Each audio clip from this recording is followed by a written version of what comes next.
शुरुआत में अगर आप हिंदी मीडियम से इंग्लिश मीडियम कन्वर्ट हुए हैं तो क्लास में जो क्वेश्चन कराया जाता है उसको आप घर में प्रैक्टिस कीजिए। और जैसे जब भी कोई न्यूमेरिकल बनाते रहते हैं, अगर कोई वर्ड मीनिंग आपको फंसते तो आप अच्छा है कि उस वर्ड मीनिंग रिवाइज आती है तो उसको हम रिवाइज करना चालू किया। और उसके बाद रिवाइज करने के बाद होता क्या है कि सेम सेंटेंस बार बार देखने को मिलता है, तो इसलिए दिमाग में थोड़ा सा समझदारी बढ़ते रहता है। और न्यूमेरिकल बनाने के बाद क्या होता है कि नया नया सेंटेंस हमारे सामने आती है और धीरे धीरे एनालाइज करने के बाद हमारे तो नोट्स को जितना ज़्यादा रिवीजन कर देंगे, रिवीजन से ज़्यादा किसी से पीछे की चीज़ भुलाए नहीं। और मैथ में था कि आज से बार को रिवीजन जितना ज़्यादा रिवीजन किए बस उसी तरह से ही पढ़ जाए।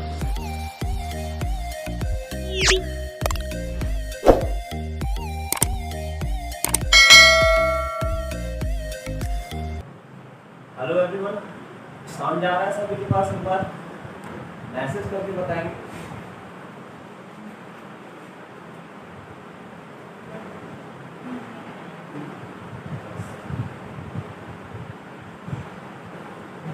हेलो एवरीवन, मैं दिव्यांशु कश्यप आप लोगों के बीच एक टॉपिक लेकर आ रहा हूँ, जिसमें मेनली हम लोग डिस्कस क्या चीज़ पे करेंगे कि जो बच्चे यहाँ पे परफॉर्म कर पाए इस कोरोना जैसे और सिचुएशन में उन्होंने अपना प्रिपरेशन किया कैसे, और वो आपके साथ शेयर करेंगे कि अभी भी जो सिचुएशन है वो मोर ओवर मिला जुला के लास्ट ईयर जैसा ही है कुछ। तो ये आपको एक मोटिवेशन भी देंगे, साथ के साथ ये भी बताएंगे कि किस किस रास्ता को आपको फॉलो करें और किस रास्ता को वो फॉलो किए जिससे उनको थोड़ा सा दिक्कत का सामना करना पड़ा, या फिर उनका जो फेल्यूर है या फिर जो सक्सेस है, उस सारी चीज़ों को डिस्कस करेंगे। यहाँ पे जो आप देख रहे हैं, जो बच्चे दिख रहे हैं, वो हर तरह के बच्चे हैं। वैसे बच्चे हैं जो फैमिली में रह के पढ़ रहे हैं, वैसे बच्चे हैं जो रूम लेकर के पढ़ रहे हैं। तो हर एक के लिए यहाँ पे आपको मोटिवेशन मिलेगा। अगर रूम लेके पढ़ रहे हैं, अगर आप रूम लेके पढ़ रहे हैं तब आप कैसे प्रिपरेशन करें, बहुत सारे सिचुएशन होते हैं इसको हम लोगों को संभालना है। तो ये जो टॉपर स्टॉक है उसका जो फर्स्ट एपिसोड है वो आज है। इस एपिसोड में हम लोग करेंगे क्या, हमारा जो मेन थीम रहेगा, जो मेन हमारा एम रहेगा वो क्या रहेगा, हम 2 स्टेप में इस टॉपर स्टॉक को फॉलो करें। फर्स्ट स्टेप में क्या करेंगे हम, फर्स्ट स्टेप में हम लोग करेंगे क्या कि इन बच्चों से पहले हम इंटरेक्ट होंगे, जो जनरल क्वेश्चंस होंगे उन क्वेश्चंस को हम इनसे पूछेंगे, वो उनका जवाब देंगे। उसके बाद लास्ट में आप लोगों के साथ भी एक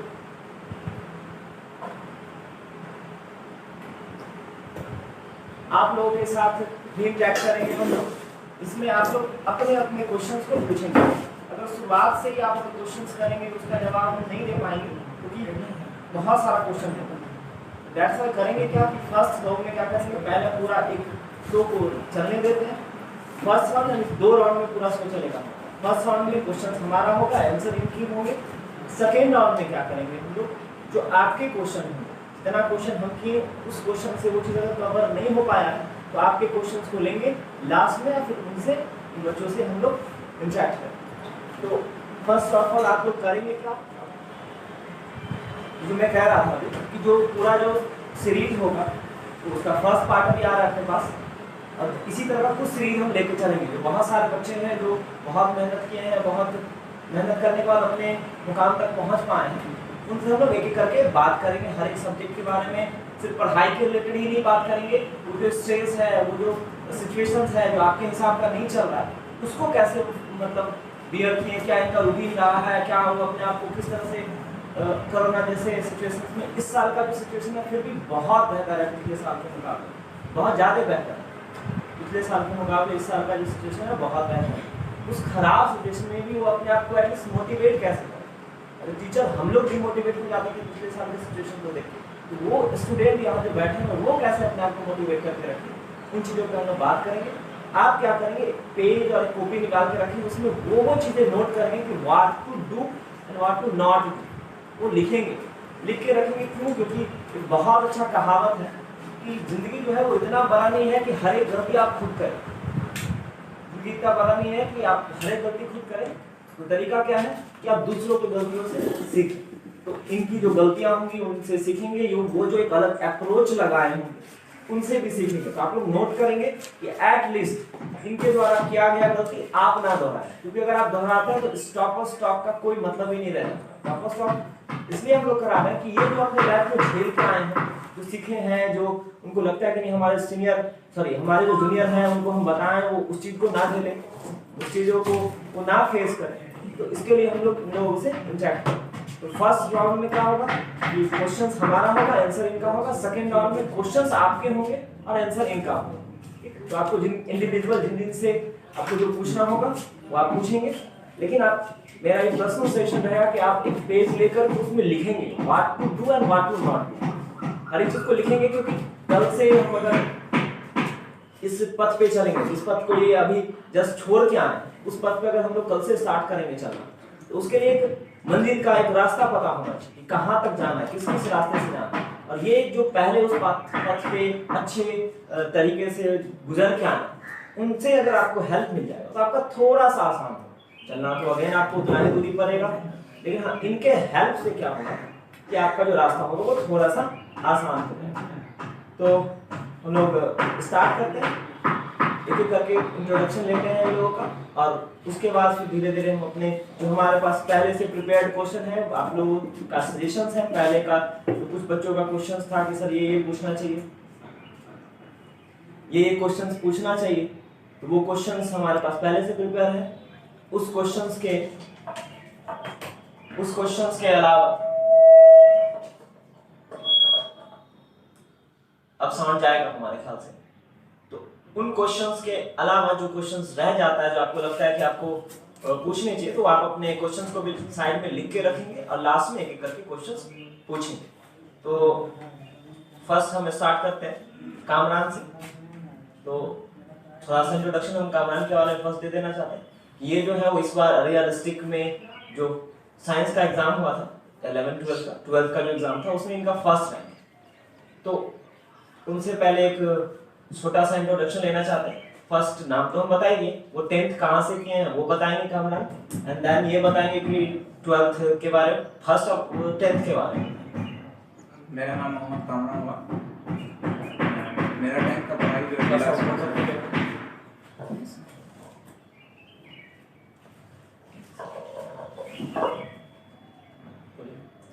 हेलो, मेरा नाम मोहम्मद कामरान हुआ। मेरा 10th का पढ़ाई जो है वो जिला स्कूल से हुआ है, मेला रोड में है वो स्कूल। और मैंने कोचिंग जो है 10th की संतोष सर के पास की थी। और मैंने 12वीं की पढ़ाई जो है नटपत कॉलेज मेरा एडमिशन था, और एसपी कोचिंग से जो हम 12वीं की पढ़ाई की है। कुछ क्वेश्चन इनसे बेसिक। पहला क्वेश्चन कि आप जो यहाँ एससीपी ज्वाइन किए थे वो कौन से ईयर में ज्वाइन किए थे? 11th में किए थे, 12th में किए थे, फाउंडेशन से थे या 12th से? फाउंडेशन से थे 11th क्लास में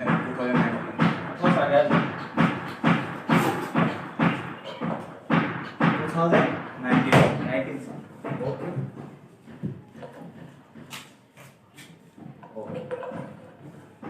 तो फर्स्ट ऑफ ऑल एक चीज मैं बता देना चाहता हूँ कि लाइफ में आप कभी भी नंबर के लिए ना पढ़ें, तो क्लास में भी डिस्कस करते हैं और यहाँ भी करते हैं। तो यहाँ पे ये आप ये सोच रहे हैं कि टॉपर सा इसलिए बैठा हुआ है या फिर वैसा कोई सिस्टम नहीं है, हम बस सिखाने के लिए पढ़ते हैं। नंबर एक बस ये समझ लें कि आपकी मेहनत का एक रसीद है। तो हो सकता है किसी का रसीद थोड़ा कम का हो और किसी का रसीद थोड़ा ज़्यादा बड़ा, थोड़ा सा ज़्यादा नंबर दिखेगा, तो वो रसीद बहुत ज़्यादा मैटर नहीं करेगा। लेकिन हाँ, आप अपने मेहनत को वैसा करिए कि थोड़ा सा आपको कम से कम आप सेटिस्फाई होगी। दुनिया आपसे कभी सेटिस्फाई नहीं होगा, आप एटलीस्ट अपने आप को सेटिस्फाई करने का ट्राई करें। तो सेकेंड क्वेश्चन आपके लिए रहेगा कि आप यहाँ डिस्ट्रिक्ट में अच्छा पोजीशन लेके आए हैं, तो ये मेरा क्वेश्चन है कि आपको कैसा महसूस हो रहा है? मतलब आप क्या एक्सपेक्ट किए थे कि आप इतना अच्छा कर पाएंगे? वैसे जिला में तो रैंक आ गया, लेकिन हम ऐसा बिल्कुल भी एक्सपेक्ट नहीं किए थे। लग रहा था कि हाँ 80% तक में आएंगे या फिर किसी अच्छे जगह आ जाएंगे, लेकिन 44 एक्सपेक्ट जरा सा नहीं किया। अच्छा लग रहा है। ठीक है, तो अब हम आते हैं, इनका बेसिक इंट्रोडक्शन हुआ, अब हम आते हैं नेक्स्ट कंटेस्टेंट पैक के पास आते हैं। अजय, अगेन इनसे इनसे बात करने से पहले हम आपको इनके बारे में बता देना चाहते हैं कि ये दोनों जो है वो यहाँ लोकल स्टूडेंट्स हैं। लोकल स्टूडेंट मतलब इन फैमिली के साथ रहते हैं, लेकिन ये एक ऐसा स्टूडेंट है जो रूम लेके रहता है और मेरे से बेहतर आपको वो अपने बारे में बेहतर इंट्रोडक्शन दे। और जहाँ तक जो बच्चे बैठे हुए हैं वो आपके लिए बहुत मोटिवेशनल चीज़ें बताएंगे। तो फर्स्ट हम इनसे इनका इंट्रोडक्शन जानना चाहेंगे। बताएंगे अपने बारे में कि 10th कहाँ से किए और बाकी जो आपकी क्लासेस जो हुई हैं, या फिर अपने बेसिक पीछे बैकग्राउंड बताएंगे। हेलो फ्रेंड्स, मेरा नाम अजय कुमार है। मैं सिमरा और आई कूड़ा का रहने वाला हूँ। मैंने अपने शुरुआती पढ़ाई यानी 10th से पहले की पढ़ाई जो कि गांव से ही किया। वहाँ पे मैंने 1 से लेकर 10 तक की पढ़ाई सिमरा स्कूल से किया और 10th में मैंने एक कोचिंग ज्वाइन की थी। 10th में मैंने कोचिंग ज्वाइन की थी। वहाँ से मैंने हिंदी मीडियम से 10th पास किया। उसके बाद जो कि यहाँ पे एसपी में एडमिशन लिया इंग्लिश मीडियम में। हाँ, तो अजय आप ये बताएंगे कि आप एससीपी कौन से ईयर में, मतलब 11th में या 12th में ज्वाइन किए थे? मैंने एससीपी आज से लगभग 2 साल पहले 2019 में मार्च के महीने में ज्वाइन किया था। आई होप आप उस टाइम जो बेसिक बैच स्टार्ट हुआ था हिंदी टू इंग्लिश कन्वर्ट करने वाला, उस बैच से ही थे आप? यस, चलिए ओके। आते हैं हम लोग तीसरे कंटेस्टेंट पे।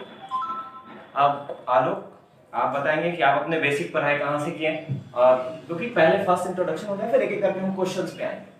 तो आप अपने बारे में एक बार बताएं। Camera. Good evening everyone. Please sir सबको बहुत बहुत धन्यवाद देना चाहते हैं कि हमको ये अपॉर्चुनिटी दी बोलने के लिए।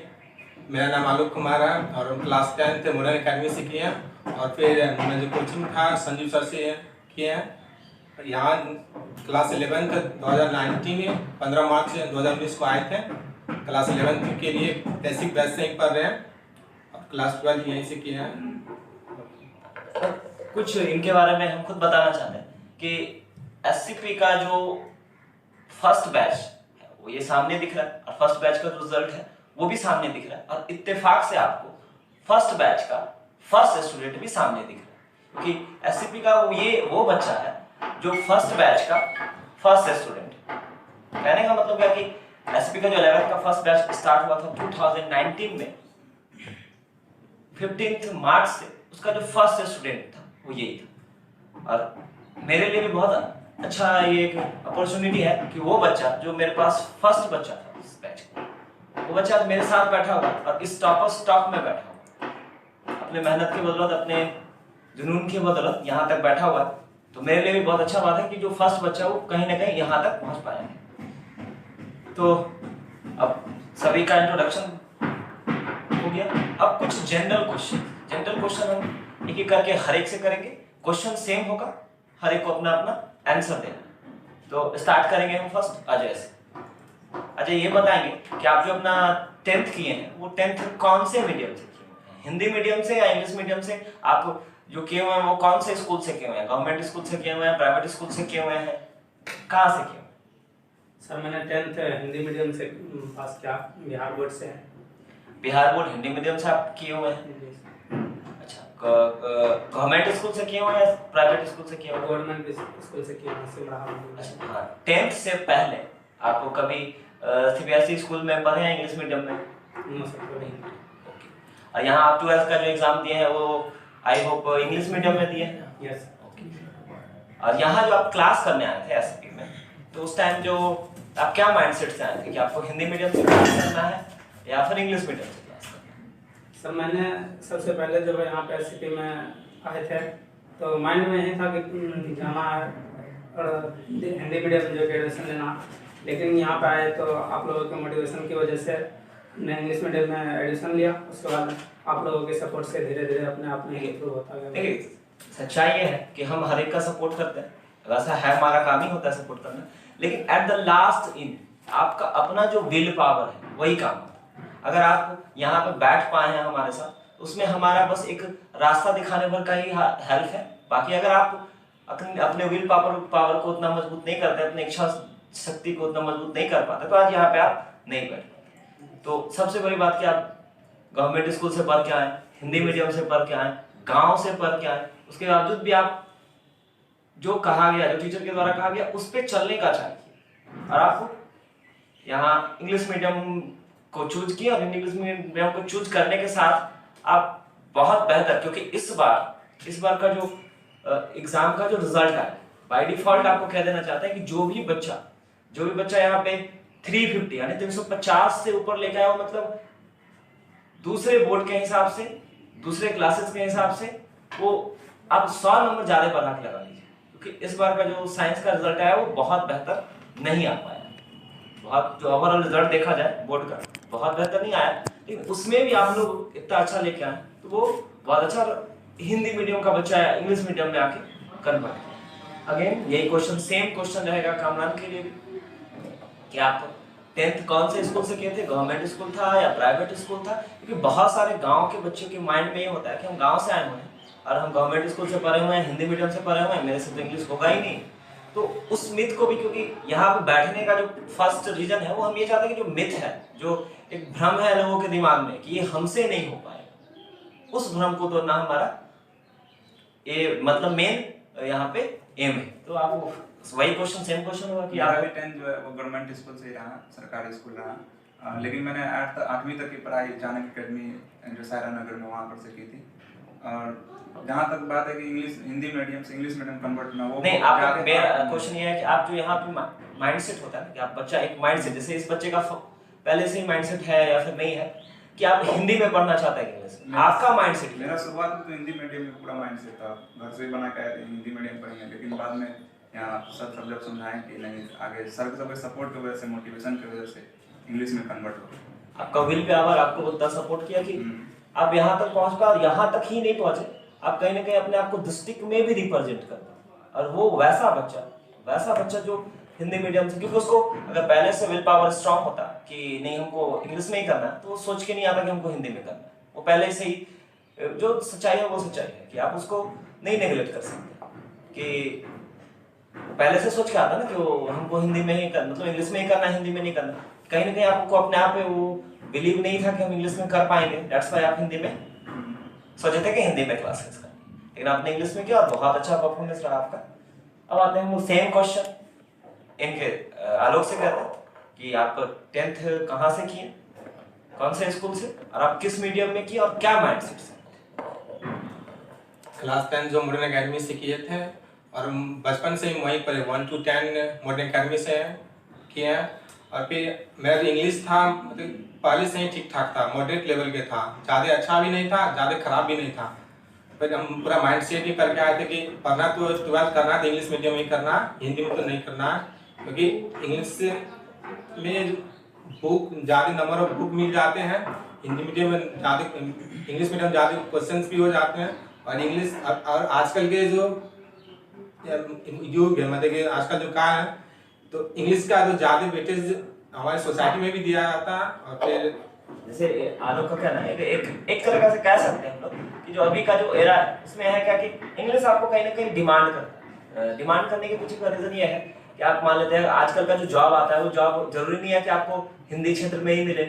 अगर आपको IAS नहीं बन जाते हैं, फिर कोई बैंक का PO ही बनते हैं, तो हो सकता है आपका पोस्टिंग तमिलनाडु में डाल दे, वेस्ट बंगाल में डाल दे, वहां आपको तमिल नहीं आता है, बंगाली नहीं आता, तो उस टाइम आपको कम्युनिकेशन का एक जरिया बचेगा क्या, इंग्लिश, क्योंकि इंग्लिश वहां के लोग को भी आता होगा और आपको भी आता होगा। इवन आप विदेश भी जाते हैं कहीं तो उसके लिए भी इंग्लिश चाहिए होता है। तो हाँ, ये जरूर है कि नंबर ऑफ बुक्स ज्यादा है, नंबर ऑफ क्या कहते हैं राइटर्स ज्यादा है, लेकिन हाँ ये कह सकते हैं कि प्योर हिंदी मीडियम से भी कर सकते हैं, लेकिन इंग्लिश मीडियम में थोड़ा स्कोप ज्यादा है। आप इंग्लिश से भाग नहीं पाएंगे, आज नहीं इंग्लिश करेंगे तो कल आपको करना पड़ेगा। कोई भी कोर्स, अच्छा सा कोई भी कोर्स करेंगे आप तो आपको इंग्लिश मीडियम में आना पड़ेगा। जो बच्चे हिंदी मीडियम के हैं वो क्या करेंगे, जो क्लासेस में आपकी क्लासेस होती हैं उसमें हिंदी और इंग्लिश मीडियम दोनों कन्वर्ट करके पढ़ाते हैं हम लोग, कि हिंदी भी होता है और इंग्लिश भी होता है, तो इंग्लिश को इग्नोर नहीं करेंगे। अगर आपका हेडिंग हम लोग इंग्लिश में लिखते हैं सभी टीचर, तो आप उस हेडिंग को भी अपने दिमाग में रखेंगे, तो उस हेडिंग को भी अपने माइंड में बना के रखेंगे कि वो अगर इंग्लिश में लिखा गया तो उसको भी माइंड में रखने का ट्राई करेंगे। ठीक, अब जो नेक्स्ट मेरा 2 क्वेश्चन है वो इन दोनों से, इनसे नहीं है, क्योंकि ये बच्चा पहले से माइंड सेट करके आया था कि उनको इंग्लिश में ही क्लास करना है, लेकिन ये दोनों माइंड सेट करके आए थे हिंदी में करना। तो अब ये माइंड सेट जो किए वो अपने आप को कैसे मोटिवेट किए, क्योंकि हम एक बेसिक चीज उठाना चाहेंगे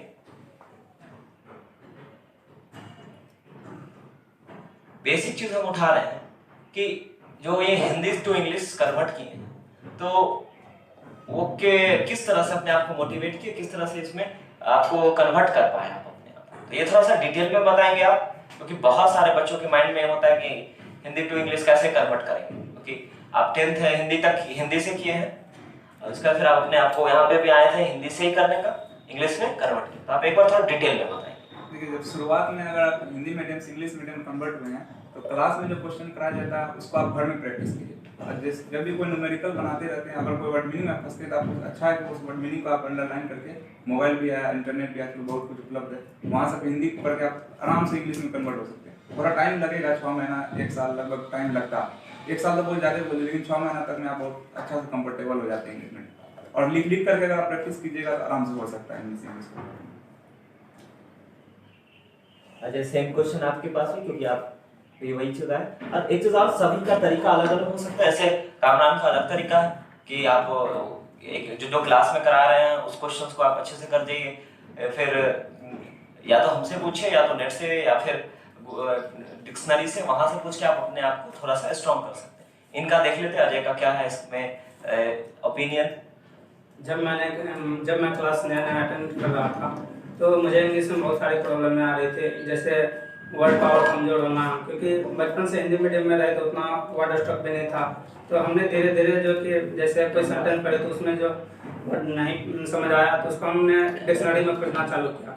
ऐसे ही हमने एक डिक्शनरी लिया और जो वर्ड हमको समझ में नहीं आया तो उसको जो डिक्शनरी से ढूंढ करके उसका वर्ड मीनिंग हिंदी, जैसे हिंदी टू इंग्लिश बहुत सारा डिक्शनरी आता तो उसमें उसका वर्ड का हिंदी मीनिंग समझ के उसके बाद हम इंग्लिश को बेहतर करते गए। और उसके बाद जैसे क्लास करने के बाद हमको जो नोट्स प्रोवाइड करवाई जाती है तो उसको हम रिवाइज करना चालू किए।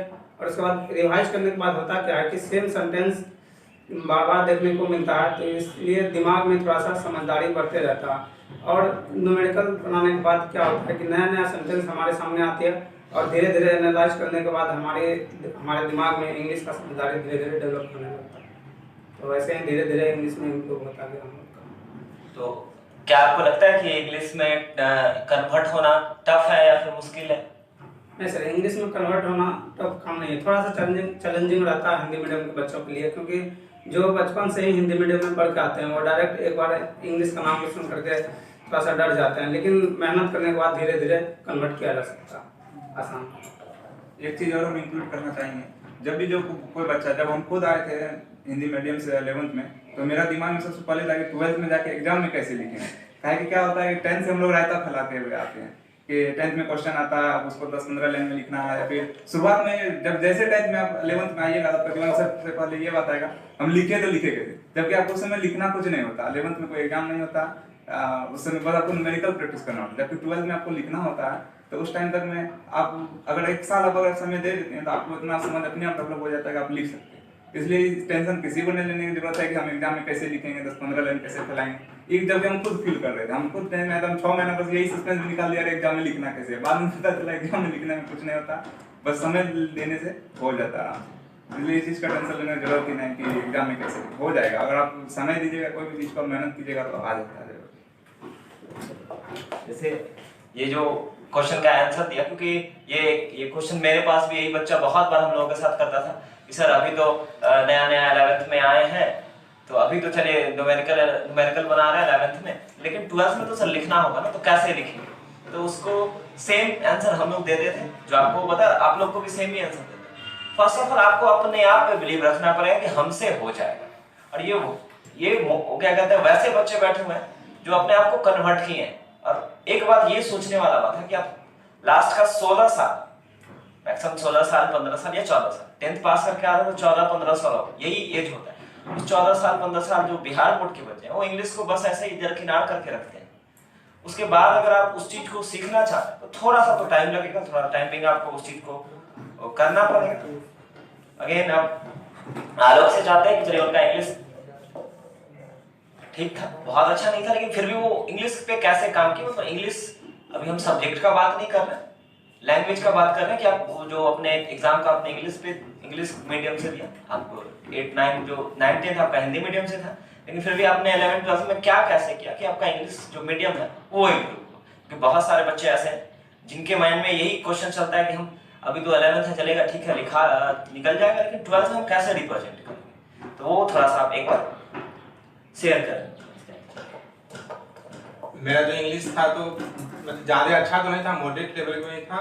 तो फिर क्लास 11 से स्टार्ट हुए तो उसमें क्या होता है कि बहुत सारा थ्योरी सब लिखाया जाता है। तो थ्योरी जो क्लास में चलता रहता है या फिर बुक जो रीडिंग करते हैं तो उसमें जो कुछ जो वर्ड सब आते रहता है जो उनको मालूम नहीं होता, तो जो क्या करना है कि उसका शॉर्ट कॉपी ले लें, या 5 से 10 रुपये में एक कॉपी आती है, आराम से उसको सारा वर्ड को लिख लेते हैं और फिर किसी डिक्शनरी से उसका मीनिंग लिख कर वर्ड पावर थोड़ा सा इम्प्रूव करने रहता है। और फिर उसके बाद क्लास 12th में एग्जाम में तो हम लोग को बढ़िया से लिखना पड़ता है इंग्लिश मीडियम में बढ़िया से। और जो स्टार्टिंग में जो थ्योरी जो लिखा हुआ होता है बढ़िया से, उसको घर में बढ़िया से प्रैक्टिस करना है। रफ कॉपी में उसी का डिफिनेशन होता है, फिर उसका डिफिनेशन होता है, उसको बढ़िया से 3-4 बार लिख लेना और फिर उसी को फिर उसके बाद फिर अपने मन से उसको लिखने का प्रैक्टिस करना। ऐसे धीरे धीरे प्रैक्टिस करने के बाद अपने आप इंग्लिश को जो लैंग्वेज होता है बड़ा बड़ा वर्ड सब वो धीरे धीरे अपने आप इम्प्रूव होने लगती है। फिर ज़्यादा एग्जाम के समय में ज़्यादा लिखने में प्रॉब्लम नहीं आती है। Thank you.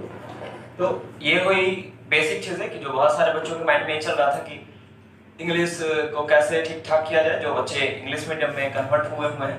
अब आते हैं जनरल बातें, मतलब कि ये चलिए इंग्लिश जो इंग्लिश मीडियम के नहीं है, जो बाकी स्टूडेंट्स हैं जिनका इंग्लिश ठीक है, या फिर जो हिंदी मीडियम के हैं, फिर अदर स्टूडेंट हैं जिनका इंग्लिश से कोई वैसा इशू नहीं है, अब उन पे आ रहे हैं। अब हम बात करेंगे स्ट्रैटेजी के बारे में कि जो आप अपने जो सब्जेक्ट्स हैं उसको कैसे आप हैंडल किए हैं, और वो भी उस परिस्थिति में जब आपके फेवर में सारा सिचुएशन नहीं था, आप कोरोना का टाइम था, उस टाइम में आप अपने आप को कैसे इससे जो सब्जेक्ट्स हैं उस सब्जेक्ट को कैसे मैनेज किए। तो फर्स्ट कामरान से स्टार्ट करेंगे हम। कामरान अपना जो आपका जो सब्जेक्ट था, जैसे फिजिक्स था या कितना सब्जेक्ट था, आप पहले ये बताएंगे कौन कौन सा सब्जेक्ट आपका था, आपका जो मेन पेपर था उसमें कौन कौन सा सब्जेक्ट था, एक एक करके हर एक सब्जेक्ट के बारे में बताएंगे थोड़ा सा कि आप कैसे हैंडल कर रहे थे चीजों को। देखिए मेरा 6 सब्जेक्ट था, जिसमें मैथ मेरा साइड से था और बायोलॉजी मेरा मेन था। और 6 सब्जेक्ट को टाइम करने के लिए मैनेज करने के लिए हम ये करते थे। एक तो अच्छी बात यहाँ एससीपी में ये है कि आपको अल्टरनेट दिन पे सब्जेक्ट मिल जाता है। ये नहीं कि एक दिन में आपको 6 सब्जेक्ट का क्लास करना पड़ेगा, फिर अगले दिन 6 सब्जेक्ट का क्लास करना पड़ेगा, ऐसा नहीं। 3 सब्जेक्ट है, 2 सब्जेक्ट का क्लास होता है और फिर अगले दिन 2 सब्जेक्ट का। इसमें ये फायदा होता है कि अगर आप 3 सब्जेक्ट को एक दिन में पढ़ते, फिजिक्स केमिस्ट्री मैथ को या फिर फिजिक्स केमिस्ट्री बायो को, तो आप ऑप्शनल में साइड से आप इंग्लिश और हिंदी 1-1 घंटा करके निकाल सकते हैं। हम यही करते थे कि अगर 3 घंटा या फिर 2.5 घंटा अगर हम लगातार फिजिक्स पढ़ते थे, बीच में हम 1 घंटा इंग्लिश डाल के निकाल लेते थे। फिर उसी तरह 2.5 घंटा अगर मैथ पढ़ते थे, बायोलॉजी पढ़ते थे, तो फिर हम उसमें हिंदी डाल के 1 घंटा निकाल लेते। इसी तरीके से तैयारी करते रहे। ओके अजय, आपका क्या था?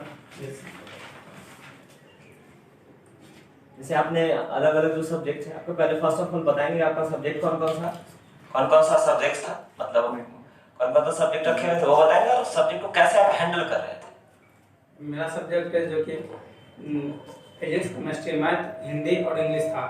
लॉकडाउन लगने के बाद जो कि हमने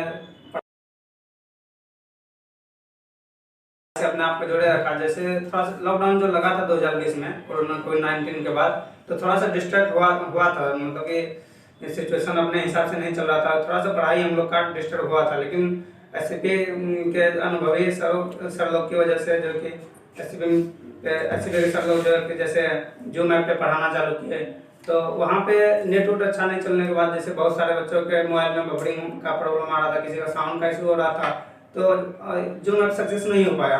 तो वहाँ से हमारे सर जो कि एक सोल्यूशन निकाले और एससीपी स्टूडेंट करियर प्लेटफॉर्म नाम का एप्लीकेशन लॉन्च किया। तो वहाँ पे क्लास चलने लगी, तो वहाँ पे हमने अपने आप को पढ़ाई से जोड़ा और धीरे धीरे पढ़ाई से अटैच होने लगे। सेम क्वेश्चन आलोक आपसे भी, कि आपका फर्स्ट ऑफ ऑल आप बताएंगे कि आपका सब्जेक्ट कौन सा था, और जो सब्जेक्ट था उसको आप हैंडल कैसे कर रहे थे। मेरा भी 6 सब्जेक्ट था। मेरा पीसीएम था, बायो साइंस से था। तो जो लॉकडाउन जो लग गया तो फिर हम लोग जैसे क्लास स्टार्ट हुई थी, क्लास 12 के लगभग 1 मंथ पढ़े थे, और फिर जैसे होली के बाद सर लोग आए, फिर उसके बाद लॉकडाउन लग गए। तो धीरे धीरे फिर तो लगभग फिर इसके बाद 1 महीना फिर क्लास ऑफ ही लगभग हो गई। इसके बाद जूम ऐप पे स्टार्ट किया क्लास करना, तो फिर वहाँ भी उतना अच्छा से पढ़ाई नहीं हो पा रही थी। वहाँ धीरे धीरे फिर उसके बाद सर ऐप लॉन्च किए, तो फिर वहाँ से पढ़ाई स्टार्ट हुई। और जो फिजिक्स हम लोग कैसे पढ़े थे कि फिजिक्स जैसे सर नोट्स लिखाते थे तो नोट्स को जितना ज़्यादा रिवीजन कर देते, रिवीजन से ज़्यादा किसी से पीछे की चीज़ भुलाए नहीं। और मैथ में था कि आज से बार को रिवीजन जितना ज़्यादा रिवीजन किए बस उसी टाइप से ही पढ़े। आते हैं लोग करते हैं। अब क्या करते हैं, एक एक करके हम लोग छोटा छोटा पॉइंट है उस पे बात करेंगे। थोड़ा सा बात अभी कामरान से करते हैं। हाँ, तो फर्स्ट बहुत सारे बच्चों का ये क्वेश्चन आ रहा था कि सर थोड़ा सा डिटेल में ये बतलाएंगे, आपकी जो क्लास में जो नोट्स आप करवाते थे वो आप कैसे करते थे, नोट्स का क्या फॉर्मेट होता था और रिवीजन का क्या फॉर्मेट होता था, शॉर्ट नोट्स का क्या फॉर्मेट होता था, टेस्ट का क्या फॉर्मेट होता था। तो फर्स्ट हम लोग आएंगे नोट्स पे। जो क्लास की नोट्स होती थी उसको आप क्या करते थे, आप अपना नोट्स बनाते थे या क्लास का नोट्स आपके लिए सफिशिएंट है, या फिर बुक पढ़ के नोट्स बनाते थे या फिर किसी और सोर्स से बुक मतलब नोट्स को कंप्लीट करते? क्लास में जो नोट्स मिलता है वो सफिशिएंट है आपको बोर्ड एग्जाम के लिए। बोर्ड एग्जाम में जितना सब करवाते थे ना, कॉपी से बाहर कहीं नहीं आने वाला, कॉपी में जो देते हैं सारा आ जाता है।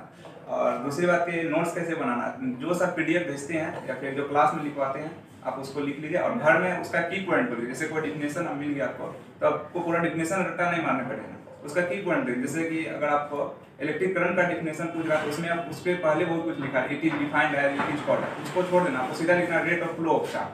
बस उस की पॉइंट को दिमाग में रखिए, आगे का डिफिनेशन आगे पीछे बन जाता है। और नोट्स में कुछ नहीं, बस अगर आप शॉर्ट नोट्स का ज़्यादा बनाने की बात करते हैं, शॉर्ट नोट्स में आप वही चीज़ डालिए जो कि आपको लगता है हम भूल सकते हैं और जो बहुत चीज़ इंपॉर्टेंट है, बहुत ही इंपॉर्टेंट है, आप उस चीज़ को शॉर्ट नोट्स में इंक्लूड कर सकते हैं। और डिवीजन का जब आता है कि मल्टीपल टाइप ऑफ डिवीजन ही किसी को डॉक्टर बना सकता है, ऐसा हम अपने बारे में नहीं कर रहे हैं। कोई भी जो बना है आप उससे भी पूछिए, डिवीजन में जिसका जितना कर रहा होगा उसको उतना ज़्यादा कर होगा। उसके पीछे का जो रीजन है, हमारा जो माइंड है वो 3 स्टेप में काम करता है, short term memory, medium term memory और लॉन्ग टर्म मेमोरी। जैसे अभी आपको कुछ चीज बोल रहे हैं तो आपके शॉर्ट टर्म मेमोरी में जा रहा है, और उसको हम 2-3 बार बोलेंगे तो वो मीडियम टर्म मेमोरी में जाएगा, और जो 2-3 बार चीजें गई हैं उसको आप 10 बार रिवीजन कर लिए तो वो लॉन्ग टर्म मेमोरी में चला जाएगा। तो जो रिवीजन है वो लॉन्ग टर्म मेमोरी में चीजों को लेके चला जाता है। और जहाँ तक टेस्ट का बात है कि एक बार मेरा और अजय दोनों का टेस्ट में बहुत पूरा गड़बड़ा गया था। हम लोग का 25 का टेस्ट में 18-19 का अटक गए थे, इसको भी याद था। वहाँ पे हम लोग क्या किए थे कि टेस्ट देने से पहले हम लोग एक बार टेस्ट दे दिए थे। जितना क्वेश्चन बैंक था एक क्वेश्चन, एक चैप्टर का क्वेश्चन ये उठा लिया, एक चैप्टर हम क्वेश्चन उठा लिया, सारा क्वेश्चन बैंक का क्वेश्चन हम लोग एक दूसरे को ज़्यादा नहीं 1.5 से 2 घंटा दे करके उस चीज़ को हम लोग तैयार कर लेते। टेस्ट देने से पहले भी टेस्ट दिए थे ताकि हम पहले इम्प्रूव होकर के जाए, ताकि कोई गड़बड़ नहीं हो। और आप भी कर सकते हैं। अच्छा हाँ, आप जरूरी है कि आप अकेले किसी चीज में नहीं कर, अकेले पढ़िएगा तो वहाँ अकेले रह जाइए। अगर आप कोई प्रॉब्लम में फंस गए तो आपको कोई नहीं बचाने वाला रहेगा। हम नहीं कह रहे कि आप अकेले मत कीजिए, आप अकेले कर सकते हैं शिक्षा में तो, लेकिन आप अगर अच्छा होगा कि आप 2 से 3 लोगों का टीम बनाए और उस टीम में ऐसा आप कर सकते हैं कि अच्छा टीम बनाइएगा तो आप लोग को लोड कम पड़ेगा और ज़्यादा आउटपुट बाहर मिलेगा और अच्छा हो सकता है। जैसे चलिए नेक्स्ट क्वेश्चन मेरा अजय से। जैसे ये मेरे माइंड में क्वेश्चन नहीं था, ये हम सोचे भी नहीं थे स्ट्रीम के बारे में और ग्रुप के बारे में। जैसे इन लोगों ने बताया कि हम लोग ग्रुप करके सारे सब्जेक्ट का प्रिपरेशन कर रहे थे, तो अजय से हम पूछना चाहेंगे कि क्या आपको ग्रुप स्टडी आपको हेल्प किया, और हेल्प किया तो किस किस पॉइंट पे किया, कैसे हेल्प किया, क्या टाइम सेव किया या फिर किस तरह से हेल्प किया? एक बार ये शेयर करेंगे अपने जूनियर्स के साथ कि आपका जो ग्रुप स्टडी, जैसे आप लोग का ग्रुप कौन ग्रुप के कितने थे, ग्रुप थे आप लोगों के 4-5 थे, उन लोगों ने कैसे आपका हेल्प या फिर आपने उन लोगों का कैसे हेल्प किया या फिर आपस में एक दूसरे का कैसे हेल्प किया, एक और डिस्कस करेंगे जिससे उनको भी पता चले कि कैसे करना। दूसरा बात कि ग्रुप बनाना कैसे, किस हिसाब से ग्रुप को फॉर्म करना। ग्रुप डिस्कशन हम लोग का बहुत हेल्प किया। जैसे ग्रुप में होता क्या, जैसे हम किसी प्रॉब्लम में फंस जाते हैं और हम किसी प्रॉब्लम में फंस जाते हैं या हमारे फ्रेंड को कोई प्रॉब्लम हो जाता है तो ग्रुप में होता क्या उसको हम डिस्कस कर सकते हैं। और ग्रुप बनाने के बाद होता क्या है, जैसे हमारे दिमाग में कोई जेन्युइन सा सवाल आ गया और उसी के अपोजिट मेरे फ्रेंड के दिमाग में कोई जेन्युइन सा सवाल आ गया, तो मेरा सवाल और उनका सवाल ये दोनों एक जगह यदि मिलता है तो एक नया चीज़ बना देता है। और ग्रुप डिस्कशन में धीरे धीरे देखिए क्वेश्चन करने का और क्वेश्चन पूछने का, पढ़ने लिखने का ज़्यादा इम्प्रूवमेंट होता। तो आपके ग्रुप में मेरे ख्याल से आप तीनों ही थे, एटलीस्ट और भी थे जो आज अभी नहीं आ पाए। हमारे ग्रुप में 3-4 मेंबर था हमारे ग्रुप में, जैसे तीन तो हम यहाँ पे प्रेजेंट हैं, 2-3 और हैं जो यहाँ पे नहीं आ पाए कुछ किसी कारण से। यही बस 3-4 थे हमारे ग्रुप में, लेकिन कुछ हमारे ग्रुप का कुछ मेंबर जो कि काफ़ी कमजोर रहा, लेकिन बहुत सपोर्ट रहा उसका भी। तो और आपको आपके जो ग्रुप में वैसे भी होना ही चाहिए कि हर एक तरह का स्टूडेंट रहेगा, हर एक का अपना अपना स्ट्रॉन्ग पॉइंट होता है। अगर सब अलग अलग इससे स्ट्रॉन्ग पॉइंट लेके पहुंचेंगे तब एक दूसरे को हेल्प भी मिलेगा। हाँ, कुछ कहना चाहेंगे? हम कह रहे थे कि मेरा ग्रुप में एक दोस्त है आदित्य नाम है उसका।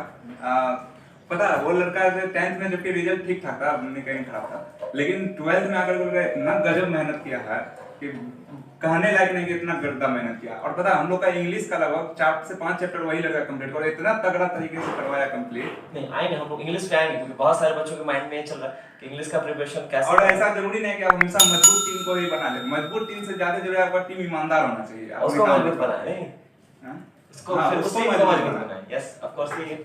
और जहाँ तक आप लोगों का ये कहना, और ये हम भी, आप अगर आप पर्सनली अगर मेरे से भी पूछेंगे तो मेरा भी बिलीव ये है कि जो काम आप टीम में कर सकते हैं वो अकेले नहीं होगा, क्योंकि टीम रहेगा तो हर एक का अलग अलग माइंड है, हर एक का अलग अलग स्ट्रेटजी है। उस स्ट्रेटजी को फॉलो करके और उस स्ट्रेटजी को इम्प्लीमेंट करके, देखिए फॉर एग्जांपल हम बता रहे हैं कि मान लेते हैं कि हम एक चैप्टर इसको पढ़ने के लिए भेजे कि मोशन इन वन डायमेंशन, यानी गति पर क्या आना। अब क्या किया कि एक बच्चा पढ़ने गया और उसको लगा कि इसको इस तरीके से सोचा जा सकता है, वो जो सोचा वो दूसरे को बता दिया, तो उसका सोच दूसरे के पास ट्रांसफर हो गया, और दूसरा कुछ और सोचा तो वो तीसरे के पास ट्रांसफर हो गया, तो एक का मेहनत सबके पास सर्कुलेट हो गया, जिसके कारण से होगा क्या कि सब में थोड़ा थोड़ा इंप्रूवमेंट हो जाएगा।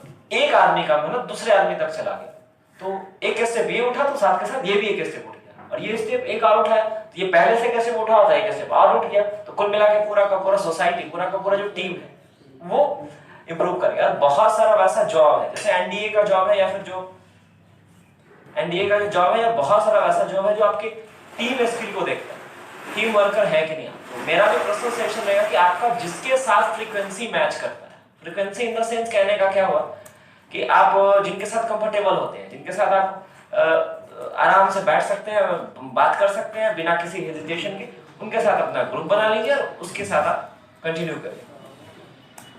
तो सेम पहले क्वेश्चन आएंगे हम लोग आलोक के पास कि आपका जो ग्रुप है वो कैसे वर्क है, क्योंकि आप लोग जैसे पहले ही पता चला कि आप लोग ग्रुप बनाए होते, तो उस ग्रुप को आप कैसे आप लोग हैंडल कर रहे थे, या फिर आपको उस ग्रुप के बारे में कुछ यूनिक चीज बताना हो तो वो बताएं। ग्रुप जो होता है ज्यादा लोगों का, जैसे 3 से 4 लोग बहुत हो गया ग्रुप में, ज्यादा लोग बनाए तो कचरा हो जाएगा। 3 से 4 आदमी बहुत ज्यादा हो गया ग्रुप में, बस इतना ही रहता। और फिर और हाँ एक बात हमारी इंक्लूड करना चाहेंगे, वैसा आदमी को कभी मत लाइएगा जो बीच में छोड़ के भागे, ठीक है। वो वैसा आदमी ग्रुप नहीं, पहले कैसे पता चलेगा कि भागेगा कि नहीं भागेगा, तो बनाने के बता दीजिएगा कि हाँ नहीं पहले तो बॉन्डिंग वाले ना, हाँ बॉन्डिंग वाले बना लीजिए कि पहले बोल दो बाबू तुम करा के कि नहीं करा बीच में छोड़ के, एफिडेविट करवा लेना है कोर्ट में जाके कि ग्रुप नहीं छोड़ सकते हैं आप। इनिशिएट करेंगे, आप अपने आप को मोटिवेट करेंगे, उनको भी मोटिवेट करेंगे कि वो ना छोड़े, क्योंकि बीच में नहीं छोड़ना चाहिए चीजों को। आप वो भी लटक जाएगा, आप भी लटक जाएंगे, इससे अच्छा कि दोनों मिल के आगे बढ़ेंगे। एक हाँ बताएंगे ग्रुप स्टडी का तो बहुत ज्यादा फायदा होता है। जैसे कि कोई चैप्टर दूसरा लास्ट में बहुत काम आता है, जैसे एग्जाम के प्रिपरेशन के टाइम में। हाँ एक सेकंड आप, जैसे इन लोगों के पास टाइम बहुत कम था, तो इन लोग कैसे इस ग्रुप स्टडी का प्रॉपर यूटिलाइजेशन किए थे, किसी सब्जेक्ट के किसी टॉपिक में आप किए थे ग्रुप स्टडी, आपको हेल्प किया, तो एक बार बताएंगे इनको। लास्ट में हुआ था कि एग्जाम के टाइम में कि केमिस्ट्री जो लास्ट में जो फिजिकल हुआ था, फिजिकल का जो बहुत ज्यादा छूट गया था, 3-4 चैप्टर लगभग 4 चैप्टर नहीं हो पाया था, मतलब लास्ट हल्का कैसा पढ़ा दिए थे क्लास में, जितना एग्जाम में आ सकता था वो कर दिए थे।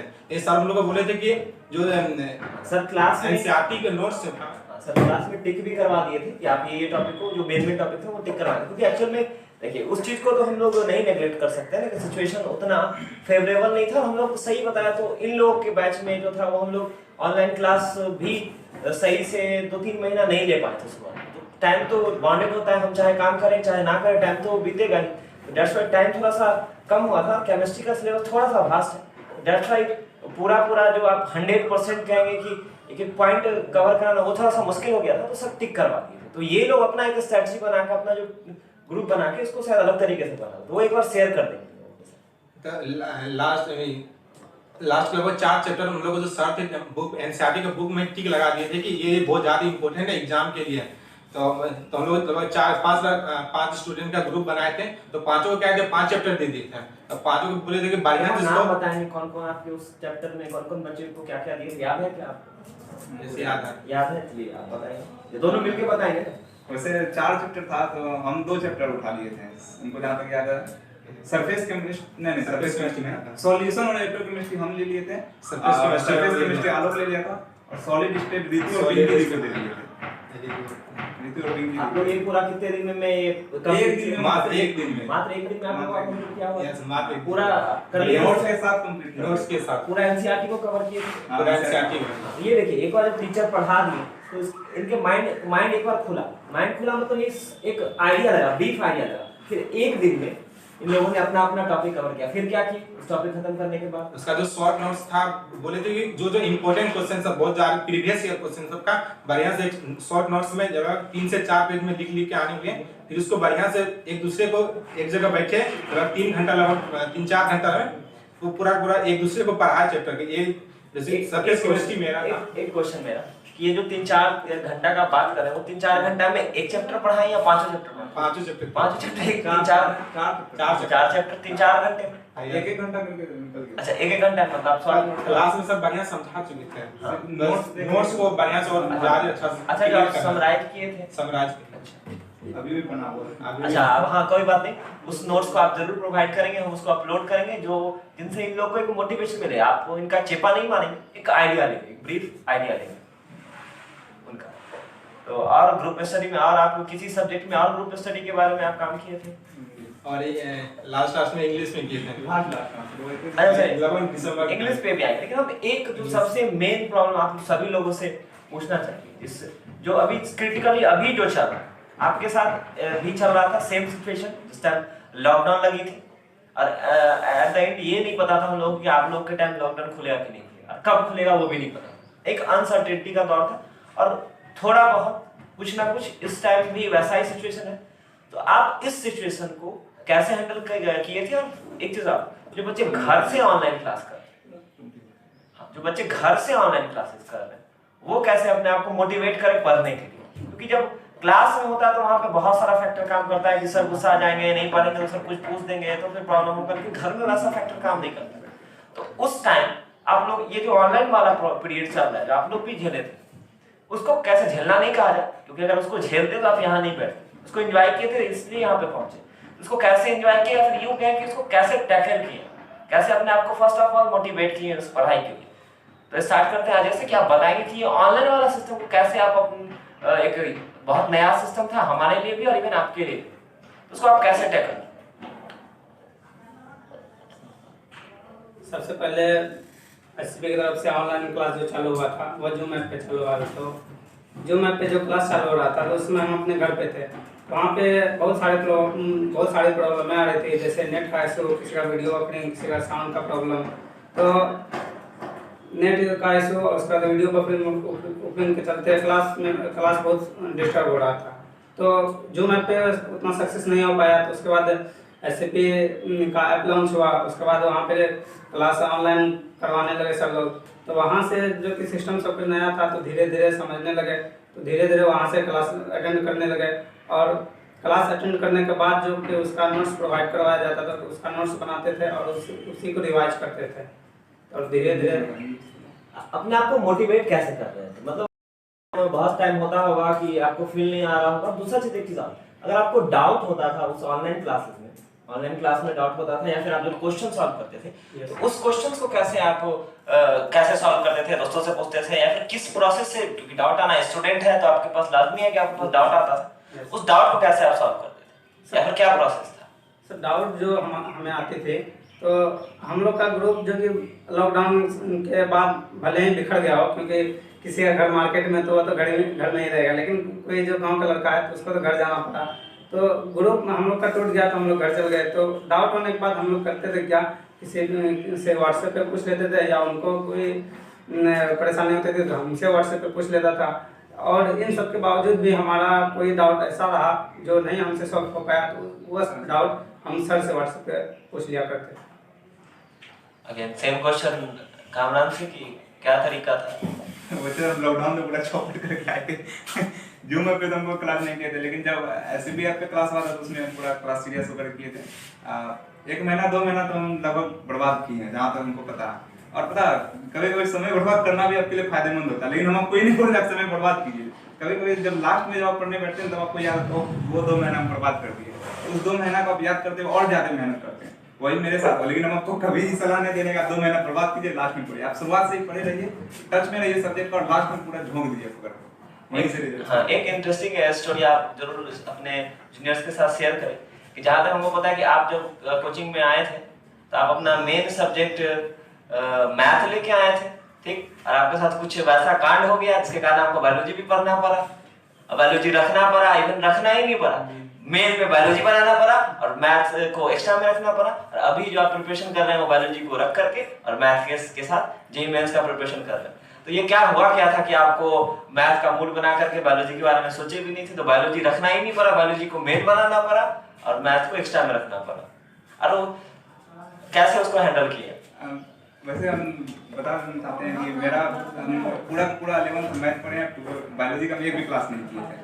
लेकिन जब दिसंबर का टाइम था, जब रजिस्ट्रेशन का टाइम आया था, तो उस टाइम मैंने कॉलेज में भरा जा रहा था, तो मेरा कॉलेज में ये प्रॉब्लम हो गया था कि वहाँ पे जो बच्चा अगर मैथ रखता था उसको साइड से बायोलॉजी नहीं रखने मिल रहा, जबकि और सब कॉलेज जहाँ आलोक लोग का कॉलेज है, फॉरेन कॉलेज, वहाँ पे साइड से मैथ रख के साइड से बायोलॉजी रख ले रहा। लेकिन हमको दोनों सब्जेक्ट रखना था, घर से था थोड़ा प्रेशर, इस वजह से दोनों सब्जेक्ट रखना था, तो हमको मैन बायोलॉजी करना पड़ा और साइड से हमको मैथ करना पड़ा, तो फिर रख लिए, पढ़ लिए, हो गया।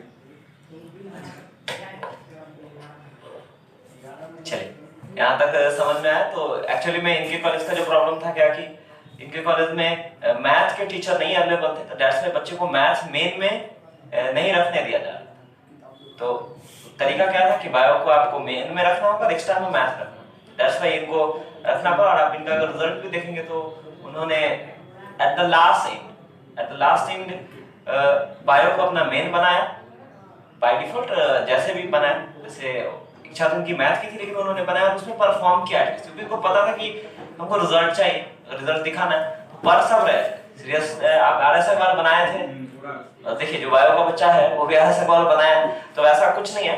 और ये वैसा बच्चा बैठा हुआ तो जो PCMB मतलब चारों सब्जेक्ट लेके बैठा हुआ, तो ये बात है।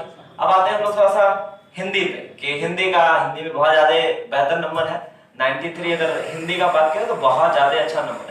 तो हिंदी का कैसे आप प्रिपरेशन किया और क्या स्ट्रेटजी रहा? क्या आपके लिए वो जो क्लासेस यहाँ पे SCB में प्रोवाइड कराया गया हिंदी का वो सफिशिएंट था, या फिर आप उसके अलावा भी कुछ एक्स्ट्रा मेहनत या फिर एक्स्ट्रा बुक एफर्ट किए थे, या फिर उसको बाय किए थे या उसके थ्रू गए थे? जहाँ तक हिंदी का बात है कि हिंदी का जो क्लास है हम लोग ऑनलाइन क्लास ही किए थे, SCB के उस समय ऑनलाइन चल रहा था क्लास पूरा सीरियस हो गया, नोट्स नहीं लिखे हैं, नोट्स ना कभी बनाए, जो PDF मिलता था उसको बस पढ़ लेते थे किसी टाइम पे, टाइम निकाल के आधा घंटा, और हम सब भी वही करते थे। लेकिन अगर आपको हिंदी में जरा सा भी इंटरेस्ट नहीं है तो आप सर का क्लास कीजिए, 2 दिन आपको अपने आप हिंदी में इंटरेस्ट लग जाएगा, इतना सर इंटरेस्टिंग कर क्लास, काफ़ी अच्छा रहा हिंदी का।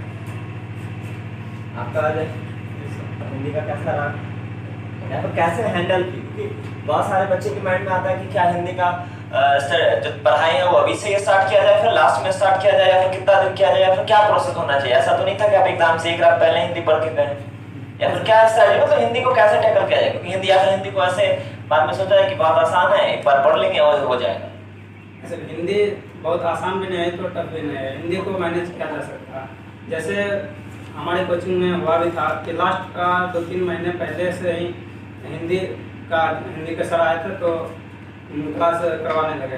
तो हिंदी को हमने क्या था, क्लास होने के बाद सर नोट्स जो प्रोवाइड करवाया जाता था तो उसका PDF तो सिर्फ 1-2 बार पढ़ लेते थे, लेकिन क्लास को थोड़ा सीरियस होकर अटेंड करते। उसके अलावा कोई ऐसा बुक या फिर कोई एक्स्ट्रा बाई कर रहे थे या फिर बुक खरीदे थे, या फिर बस वो सफिशिएंट था सर के द्वारा दिया गया सारा सिस्टम? नहीं सर, उसके अलावा कोई एक्स्ट्रा बुक बाय नहीं किया, ना ही कुछ खरीदे। जितना दिया गया था सर के द्वारा वो सफिशिएंट था, लेकिन बहुत अच्छा था।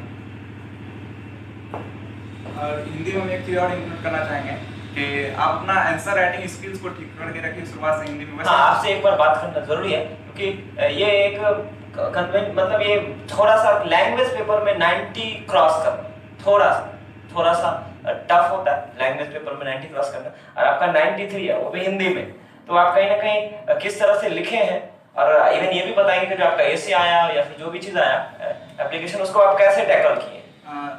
हिंदी में हम आंसर राइटिंग स्किल्स को हमेशा डेवलप करके रखिए और लिखते रहिए ज्यादा। जैसे आंसर राइटिंग स्किल आप डिटेल में बताएंगे क्या? आंसर राइटिंग स्किल का मतलब है कि आपको ऐसे हम बताना चाहेंगे, जैसे कोई हिंदी में कोई वर्ड आता था, अगर आप किसी ऐसे को लिख रहे हैं, अगर आप ऐसे में मुहावरा का यूज कर देंगे लिखने में, किसी लोकाक्ति का यूज कर देंगे, तो आपका वहां पर से कॉपी चेक करने वाले पे इंप्रेशन जग जाता है कि लड़का लिखने वाला पढ़ा सच में ही। वैसे हिंदी से कोई पढ़ता नहीं है, लेकिन फिर भी कॉपी चेक करने वाले इंप्रेशन आ जाता। जैसे मतलब इनका कहना का मतलब ये है, जैसे खाना के साथ जैसे चटनी अचार डाल देते तो और ज्यादा मजा आता है। हाँ। तो वही आप उस चीज को लिखिए जरूर, लेकिन कहीं मुहावरा यूज कर लिए, कहीं लोकाक्ति यूज कर लिए, कुछ वैसा चीज यूज कर लिए।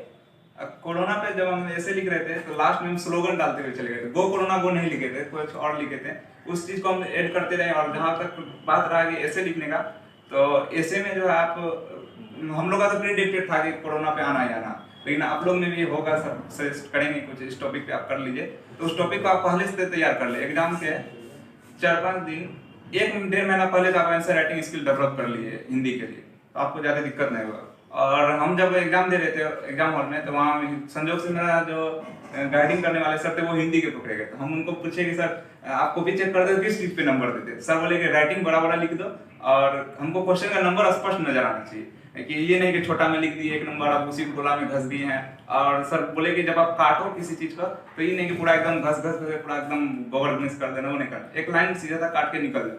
और हमेशा राइटिंग को साफ करके लिखो, बड़ा लिखो, तो नंबर अपने आप उठेगा। दूसरा बात कि आप जो आप ऐसे लिखे थे यानी निबंध लिखे थे, वो कितने पेज का लिखे थे, और आप क्या कहते हैं जो 2 नंबर का क्वेश्चन था और 5 नंबर का क्वेश्चन था, वो मैक्सिमम आप कितना लाइंस में लिखे थे? क्योंकि ये भी एक बार क्लियर होना चाहिए कि अगर 2 नंबर का क्वेश्चन है तो आप कितना लाइंस या कितना वर्ड में लिख रहे हैं मैक्सिमम, और अगर ऐसे है तो आप कितना पेज में लिख रहे हैं या फिर कितना लाइंस में लिख रहे हैं? ऐसे के बारे में एक चीज बताना चाहेंगे, हम ऐसे जो इंग्लिश में तैयार करके गए थे कोरोना पे। रात को जब हम सर से बात कर रहे थे, सर किस पे तैयार कर रहे थे, सर बोले थे नारी शिक्षा पे और कुछ पर्यावरण पे, इस चीज पे तैयार करने बोले थे। और सर बोले थे कोरोना पे अगर आप एक्स्ट्रा मत कीजिए, जो आप इंग्लिश में तैयार किए हैं उसी को आप हिंदी में करते हुए चले जाइए, आप बस उसको हिंदी में कन्वर्ट करते जाइए। और जब हम इंग्लिश में बड़ा याद करके गए थे, हिंदी में जब उसको लिखे थे और फैल गया, तो 6-7 पेज में चला गया। 6-7 पेज में आप पूरा कोरोना लिख के आए थे? अच्छा। इंग्लिश में तो पहले छोटा में था और उसको हिंदी में बढ़ाते गए। जैसे कि जरा एक चीज बताए थे मुर्गी पालन में कि मुर्गी बॉर्नवीटा खाती है, मतलब खाती है, तो उस तरीके से तो नहीं किए थे, लेकिन हाँ हिंदी में थोड़ा रायता खिलाने आसान होता है, लिख के आए। अच्छा, चलिए आते हैं हम एक जैसे बहुत सारे बच्चों का पार्टिकुलर जैसे हिंदी के बारे में क्लियर हुआ, तो हम एक सब्जेक्ट के से एक बच्चे से उठाते हैं। तो फर्स्ट हम उठाते हैं आलोक से। आलोक का बायो भी था, तो हम चाहेंगे कि आलोक आप बायो का जो राइटिंग स्किल था वो कैसे डेवलप कर पाए थे, क्योंकि आलोक जो है वो हिंदी मीडियम से बायो का एग्जाम दिए थे। जो बायो का एग्जाम था वो हिंदी मीडियम से था इनका, तो वो हिंदी मीडियम में से किस तरह से लिखे, उनका नंबर जो है वो 89 नंबर है, तो काबिल तारीफ है इनका जो नंबर है। तो वो उसको कैसे हैंडल किए और कैसे बायो को आप लिखें और फिगर्स बनाएं या फिर कितने लाइंस में लिखें, क्या लिखें, क्या सटीक लिखें, क्या आप वो 89 तक पहुंच पाए। तो एक बार बच्चों को अपने जूनियर्स को डिटेल में बताएंगे कि बायो को कैसे हैंडल किया जाए।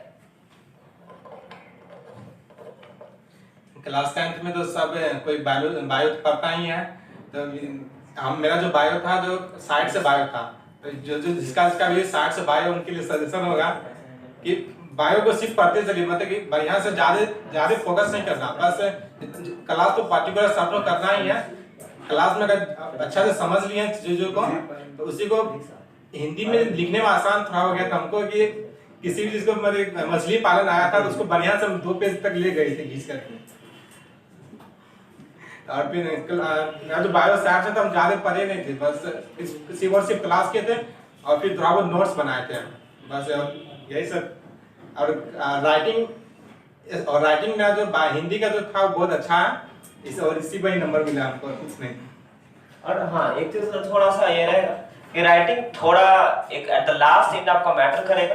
तो मेरा पर्सनल सजेशन रहेगा उन बच्चों के लिए जो थोड़ा छोटा छोटा लिखते हैं राइटिंग। अगर एग्जाम पॉइंट ऑफ व्यू से सोचा जाए तो थोड़ा सा अपना राइटिंग को थोड़ा जो वर्ड लिखते हैं वो थोड़ा सा बड़ा लिखें। उसका 2-3 रीजन है। एक तो रीजन क्या, बड़ा वाला लिखेंगे तो जो टीचर पढ़ रहा होता है आपको कॉपी को, उसको साफ साफ नजर आता है। दूसरा बात कि आप जैसे आप छोटा छोटा लिख रहे हैं तो जो चीज आप 2 लाइन में लिख रहे हैं, बड़ा लिखेंगे उसको 3-4 लाइन में लिखेंगे तो एक इंप्रेशन जाता है। तो आपका writing at the last and number उठाने के लिए मैटर जरूर कर सकता है, बस उसके नॉलेज के लिए नहीं मैटर करेगा। लेकिन अगर आप थोड़ा बड़ा लिखते हैं तो आपको उसका फायदा मिलेगा। तो अब आते हैं हम लोग फिजिक्स। तो कामरान से पहले एक बार पता करते हैं इनका फिजिक्स में भी 93 है आगे, और 70 में 65 नंबर है थ्योरी में। तो आप कैसे ऑब्जेक्टिव को टैकल किए और कैसे सब्जेक्ट को टैकल किए, किस तरीके से आपका स्ट्रैटेजी रहा, क्योंकि ऑफ कोर्स बहुत अच्छा है।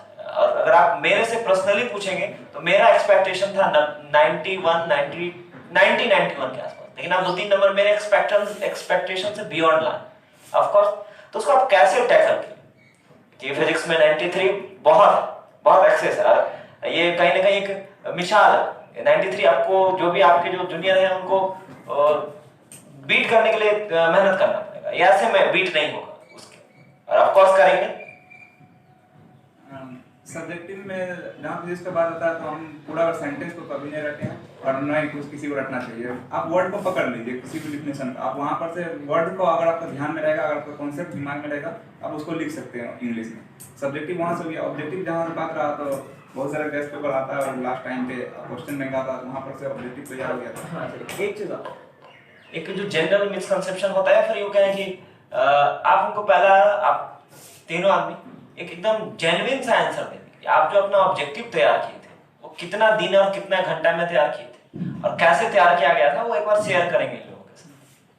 आज स्टार्ट करेंगे और बताएंगे आप जो अपना फिजिक्स का, पर्सनली हम फिजिक्स के बारे में बात करें कि आप कितना दिन में और कितने घंटे में आप अपना पूरा ऑब्जेक्टिव जो लोग सितंबर से अक्टूबर से रटते हैं, आप कब से तैयार किए थे और क्या वो उसमें तैयार हो पाया, और उतना कम टाइम अगर हो पाया तो क्यों हो पाया, क्या रीजन था? सर वैसे फिजिक्स का ऑब्जेक्टिव के बारे में बात कर रहे हैं, तो फिजिक्स जब हम पढ़े थे तो नोट्स पूरा क्लियर होने के बाद और पूरा कॉन्सेप्ट क्लियर होने के बाद 80% ऑब्जेक्टिव जो कि हमें पहले से ही आते थे। लेकिन लास्ट में जो कि कुछ बच्चे करते हैं कि शुरू से ही गैस पेपर का ऑब्जेक्टिव को रट्टा मारना चालू कर देते हैं, लेकिन हमने ऐसा नहीं किया, हम लोगों ने ऐसा नहीं किया। लास्ट का लगभग एग्जाम से 10-12 दिन पहले, शायद 22 तारीख था, तो 3-4 दिन के अंदर हम लोगों ने 1000-1500 ऑब्जेक्टिव उनको फिनिश किया था। और वो भी टाइमिंग था, टाइमिंग याद है, सुबह जनवरी का महीना था, जनवरी का सुबह एकदम पूरा कुहासा लगा और टाइमिंग इन लोगों का फिक्स था सुबह 6 बजे। 6 बजे से 6 से 6:05 हो गया तो बहुत उसको पढ़ने वाला था। ये सारा जो लोग का ग्रुप था, जो टीम था, उन लोगों को टाइमिंग दिया गया था सुबह 6 बजे, सुबह 6 बजे आना, 6 से टॉपिक दिया हुआ कि इतना पढ़ के जाना। बाकी यही लोग बताएंगे क्या कैसे क्या प्रोसेस था, वो बताएंगे। मेरा भी सिर्फ था सुबह में आके हम भी कंप्लीट किए थे, लेकिन एक दिन हम जब सुबह में आए थे ना तो मेरे साथ क्या प्रॉब्लम हो गया था कि कोई चल के पढ़ता था, कोई बोल के पढ़ता था, और हमको हमेशा शांत अकेले करके पढ़ने में बढ़िया लगता था। इस वजह से हम शाम में आकर के ऑब्जेक्टिव तैयार किए थे। सुबह अब कितना घंटा लगा था पूरा ऑब्जेक्टिव तैयार करने में, या फिर कितना टाइम लगा था? 4 घंटा लगा था सारा, अगर सब कुछ मिला कर पूरा दोनों बुक आपको कवर करने में सिर्फ 4 घंटा लगा? 4 घंटा पूरा ऑब्जेक्टिव मात्र 4 घंटा?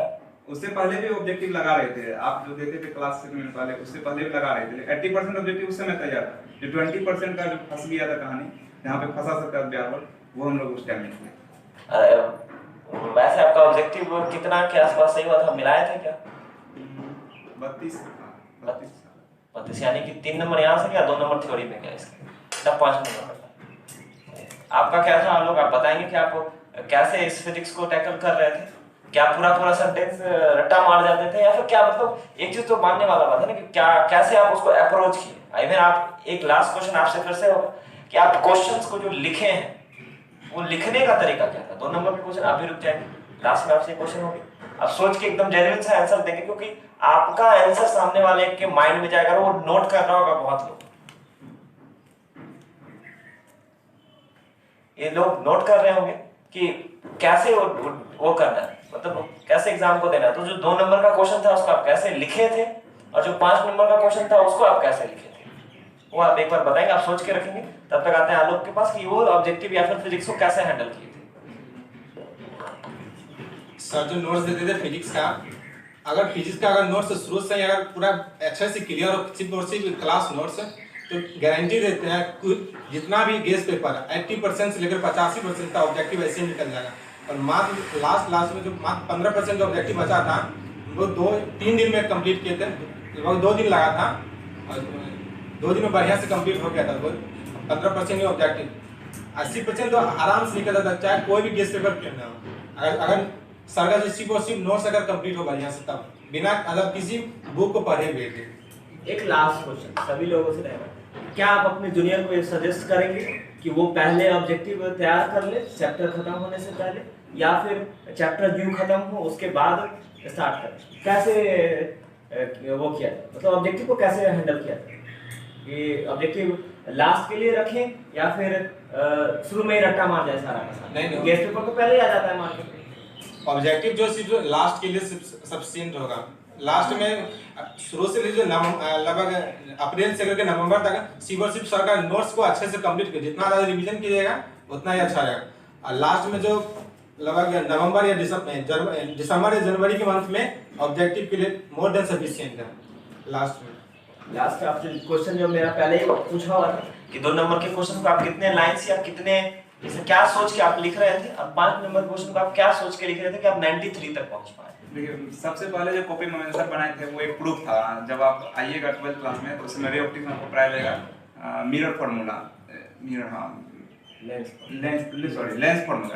फार्मूला प्रूफ करने का सिखाया जाएगा। तो सबसे पहले लेंस फार्मूला को प्रूफ किए थे हम, और उसके बाद एक डिफरेंस था, उस डिफरेंस को पहले लिखे। अब डिफरेंस को लिखे कैसे है, क्योंकि डिफरेंस को हम प्रूफ तो चले कैसे भी कोई लिख देता है, डिफरेंस को कैसे रिप्रेजेंट? डिफरेंस को आप लाइन बाय लाइन लिखे या लाइन डाल के लिखे, कैसे लिखे? हम लाइन डाल के नहीं लिखे थे, क्योंकि हमको पेज भरना था उस टाइम में। अच्छा, वहाँ पे हम सबसे पहले डायमैग्नेटिक लिखे, और पेज भरने का ही मतलब नहीं कि कुछ भी लिखे, जेन्युइन बात लिखे, जो इम्पोर्टेंट था वो सारा कुछ इंक्लूड किया। अगर हम सबसे पैरामैग्नेटिक हेडिंग डाले तो उसका सारा प्रॉपर्टी एक पेज में, फिर अगले पेज में डायमैग्नेटिक लिखे उसका सारा प्रॉपर्टी, फिर अगले पेज में फेरोमैग्नेटिक फिर उसका सारा प्रॉपर्टी, हम सारा डिफरेंस ऐसे लिख कर गए। अच्छा। और एक था क्वेश्चन जिसमें इलेक्ट्रिक फील्ड वाला क्वेश्चन था, पोटेंशियल वाला, उस क्वेश्चन को लिखे तो उस क्वेश्चन समझ में ही नहीं आ रहा था, लेकिन दिमाग में था कि डायपोल नहीं था, इलेक्ट्रिक फील्ड निकालने पूछ रहा था एक डायपोल पे, और एक बार एक्सियल पोजीशन और एक बार इक्विटोरियल पोटेंशियल पूछ रहा था, तो उसको लास्ट में प्रूफ किया। क्योंकि उसमें हमको शक हो रहा था कि अगर इसको पहले लिखेंगे, पहले नंबर अगर काट लेगा तो इंप्रेशन गलत चला जाएगा कॉपी चेक करने वाले पे। मतलब ये आपकी है कि 2-5 नंबर वाला पहले बना दीजिए जो आपको बहुत सटीक तरीके से आता था, फिर आप 2 नंबर वाला बना, उसके बाद फिर लास्ट में वो जो आप थोड़ा सा डाउट लग रहा था उसको लास्ट में रिप्रेजेंट करके साइकोलॉजिकली टीचर आपसे इफेक्ट होता है। 2 नंबर वाला में लगभग एक क्वेश्चन में फंस गए थे, जहाँ पे आप गेट पढ़िएगा आप सेमीकंडक्टर में आकर के, वहाँ प्रूफ करते करते सब कुछ जानते थे, ट्रूथ टेबल जानते थे, उसका सिंबल जानते थे, रिप्रेजेंटेशन जानते थे, डिस्क्रिप्शन लिखना मेरा दिमाग से पूरा सॉलिड उतर गया। तो उसको हम वापस काट दिए, सारा क्वेश्चन लिख लिए। अंतिम में जो 5 मिनट बचा, रफ कॉपी लास्ट में जाकर के मिलता है, वहाँ लास्ट में वहाँ रफ लिख करके पहले उसका सब कुछ लिखे, ट्रूथ टेबल से उसका डिस्क्रिप्शन निकाले थे, इफ ए इनपुट ट्रू उसको वापस उसको फैलाए थे, और वापस आकर हम कॉपी में लिखे। लेकिन जब भी अभी बात याद रखिएगा, कॉपी में आंसर लिखने टाइम में जो आंसर आपको सबसे अच्छा आता हो उसको सबसे पहले लिखिए, चाहे वो 2 नंबर वाला है 5 नंबर वाला है। नोट करके रखेंगे, ये जो बोल रहा है ना इस चीज को नोट करेंगे। देखिए हम आपको यहाँ पे इसको बिठा के बस ये बताने के लिए बैठे हैं, आज हम आपको बस ये बताएं कि नंबर कैसे उठाना है, बाकी सिखाएंगे हम नेक्स्ट डे से, कल से सिखाएंगे आपको। आज हम आपको बस ये बता रहे हैं कि नंबर कैसे उठाना है। लोगों के बाद से जो आपको मिल रहा है कि आपको जो क्वेश्चन आता है वो पहले लिखिए, जो नहीं आता है और आपको लगता है कि वो हो भी सकता है नहीं, उसको छोड़ दीजिए अभी लास्ट में। और इसके लिखने का जो रीजन है वो यही है कि साइकोलॉजिकली पहले वो हैक करना चाहता है, जो कॉपी चेक करेगा उसको साइकोलॉजिकली हैक करना चाहता है, उसको पहले ही बहुत अच्छा चीज देते गया, और लास्ट में वो जो टीचर है वो साइकोलॉजिकली अच्छा बच्चा लास्ट में वो अच्छा किया। अगर इन केस क्योंकि जो ये बना के लास्ट में हम चेक किया तो वो सही बना है, उनको कॉन्फिडेंस नहीं था कि वो सही बना हुआ कि नहीं बना, उसको लास्ट में रिप्रेजेंट किया और बाय डिफॉल्ट वो सही निकला, दैट्स व्हाई वो 93 तक पहुंच पाया। अगर वो शुरुआत में ही वो ऐसा क्वेश्चन उठा लेता जिसमें उसको कॉन्फिडेंस नहीं होता और वो गलत होता, तो वो टीचर जो है वो साइकोलॉजिकली लगता है कि वो उतना अच्छा बच्चा है नहीं, तो वो वहां से उसको वो गलत जज हो जाता है। तो कहीं ना कहीं आपका रिप्रेजेंटेशन, जैसे क्लास में इन लोग को भी समझाते थे और आप लोग को भी समझाते हैं कि जैसे मोमो आप रोड पे भी खा सकते हैं और रेस्टोरेंट में भी खाएंगे। वो जो मोमो है जो आप रोड पे खाएंगे वो 50 रुपए में मिलता है अगर एक प्लेट, तो सेम मोमो अगर आप रेस्टोरेंट में बैठ के खाएंगे सेम मोमो सेम सब, तो वो 150 रुपया लेगा। वो सिर्फ रिप्रेजेंटेशन का पैसा लेता है। सेम मोमो कैसे रिप्रेजेंट कर रहे हैं, तो आता सभी को है, बस रिप्रेजेंट कैसे कर रहे हैं। अगर मान लेते हैं आप देख रहे हैं कि किसी का 444 आया, किसी का 400 आया, किसी का कुछ भी नंबर आया, तो मेनली डिफरेंस का है रिप्रेजेंटेशन का। कुछ लक फैक्टर काम करता है, उसको नहीं नेगलेक्ट कर सकते, और कुछ फैक्टर जो काम किया, जो गलती हुआ, तो उसके रिप्रेजेंटेशन पे गलती। तो ये चीज आप ध्यान रखेंगे। तो फिजिक्स का बात हुआ कि कैसे रिप्रेजेंट करना है, कैसे लिखना है। ऑब्जेक्टिव का जो काम है वो लास्ट में करेंगे। मोर ओवर कंक्लूड करके यही है कि आप अपना लिख भी सकेंगे कि शुरुआत में सब्जेक्टिव ठीक करेंगे, और जैसे चैप्टर खत्म होता है तो टेस्ट होता है, तो उस टेस्ट को देंगे। अब आते हैं हम लोग अजय के पास। अजय का मैथ में 90 नंबर है, बहुत बहुत बेहतर नंबर है। इस बार का जो क्वेश्चन था उस हिसाब से बहुत तगड़ा नंबर। तो हम ये चाहेंगे कि आप मैथ को कैसे टैकल करें। अजय आप ये बताएंगे डिटेल में, एकदम जेन्युइन बताएं, क्योंकि आपका जो भी एक वर्ड होगा ना वो बहुत सारे मैक्सिमम बच्चों के दिमाग में इम्पैक्ट करेगा। वो उस प्रोसेस को फॉलो करेंगे। तो एकदम जेन्युइन सा बताएंगे कि मैथ में कैसे किया जाए, क्या एनसीईआरटी सफिशिएंट है या क्या फिर आरएस अग्रवाल सफिशिएंट है या फिर जो सफिशिएंट है क्या है। आप एक स्ट्रेटजी बताएंगे कि कल से इन लोगों का 12th स्टार्ट हो रहा है, तो एक रोड मैप स्टार्ट होना चाहिए कि रोड मैप उनको मिल जाए कि इस रास्ते से चल रहा है। और अगर आप 90 लेके आए और आप 10 नंबर नहीं लाए, तो वो 10 नंबर आपका क्यों कटा वो भी मेंशन करेंगे यहाँ पर। सर बात करते हैं मैथ की, तो कुछ बच्चों से जो कि 3-4 दिन पहले मिले, तो उन्होंने हमसे डायरेक्ट पूछा कि भैया आप मैथ का प्रिपरेशन कैसे किया, आपका मैथ में अच्छा नंबर है। तो हमने बोला उसको, पहले हम क्लास अटेंड किए, उसके बाद आर एस अग्रवाल को बढ़िया से उसका सवाल सब बनाया, उसके बाद क्लास नोट्स रिवीजन किए। तो हमारे बस जूनियर ही थे, 11 का 2-4 लड़का था, तो उन्होंने बोला भैया यदि हम एनसीईआरटी को अच्छे से कर ले और सर का क्लास जो क्या अच्छे से अटेंड कर ले, तो क्या जितना तक आप पहुंचे उतना उससे अच्छा नहीं किया जा सकता। तो हम बोले हाँ भाई क्यों नहीं किया जा सकता, तुम ईमानदारी दिखाओ, क्लास नोट्स अच्छे से बनाओ, अपना एनसीईआरटी करो, किया जा सकता है। लेकिन एनसीईआरटी पे पूरा का पूरा डिपेंड होना कहीं ना कहीं गलत बात है, क्योंकि हमने इस सिचुएशन को झेला है। जब एक समय था, क्योंकि आप सभी जानते हैं कि हम लोगों को प्रिपरेशन के लिए उतना टाइम नहीं मिल पाया। कैलकुलस एक 3-4 महीने का टॉपिक है, लेकिन हम लोगों के साथ बात क्या 1-2 हफ्ते में पूरा कैलकुलस पढ़ाई हुआ था। तो उसमें रूल और नियम जितने भी थे सब लोग पढ़ाए जा रहे थे। तो हम लोगों को क्वेश्चन जो बनाना था तो आर एस अग्रवाल से बनाना था।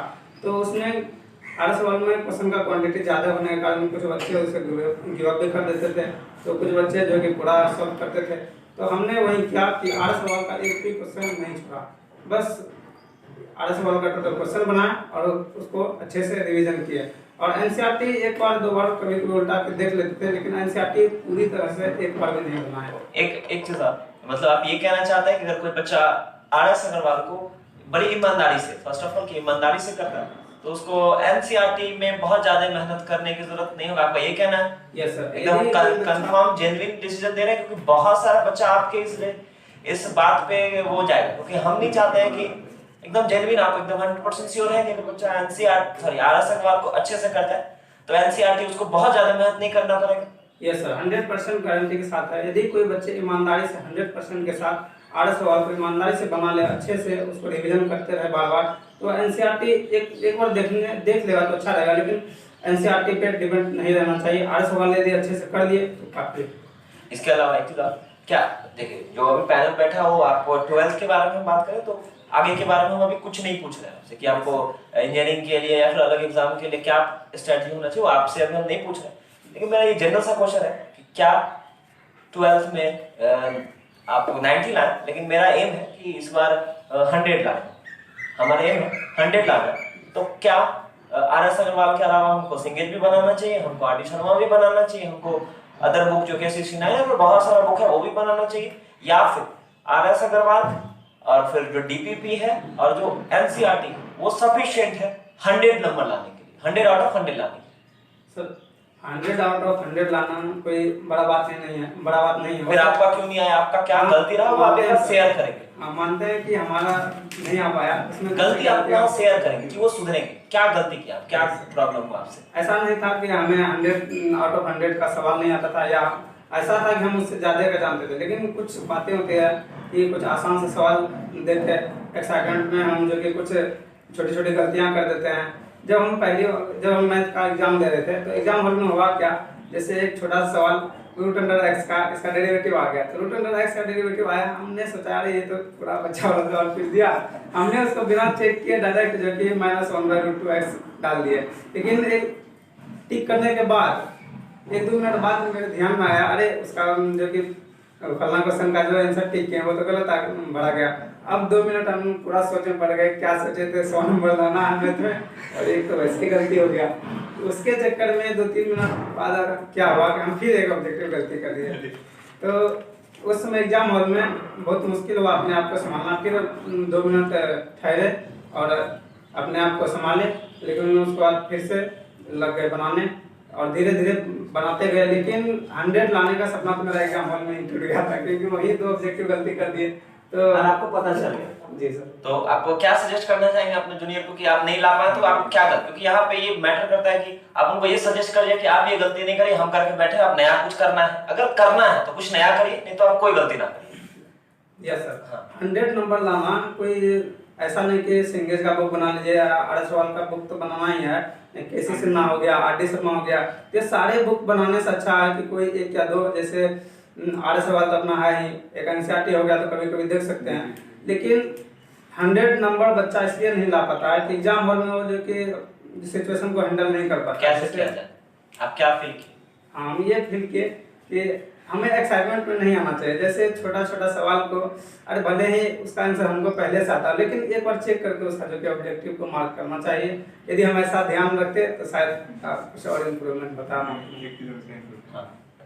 हाँ, इसका एक गलती और था जो हमको बताया था एग्जाम निकलने के बाद कि लड़का 10-15 मिनट बैठ के आराम से निकाल दिया, बाद में पता चला 1-2 नंबर ही छोड़ के आया हुआ। वो भी गलती आप लोग मत कीजिएगा, पहले पूरा नंबर देख क्वेश्चन बनाया ही नहीं था, एक क्वेश्चन छोड़ के आया, बताने वाले 10-15 मिनट मस्त बैठ के निकला।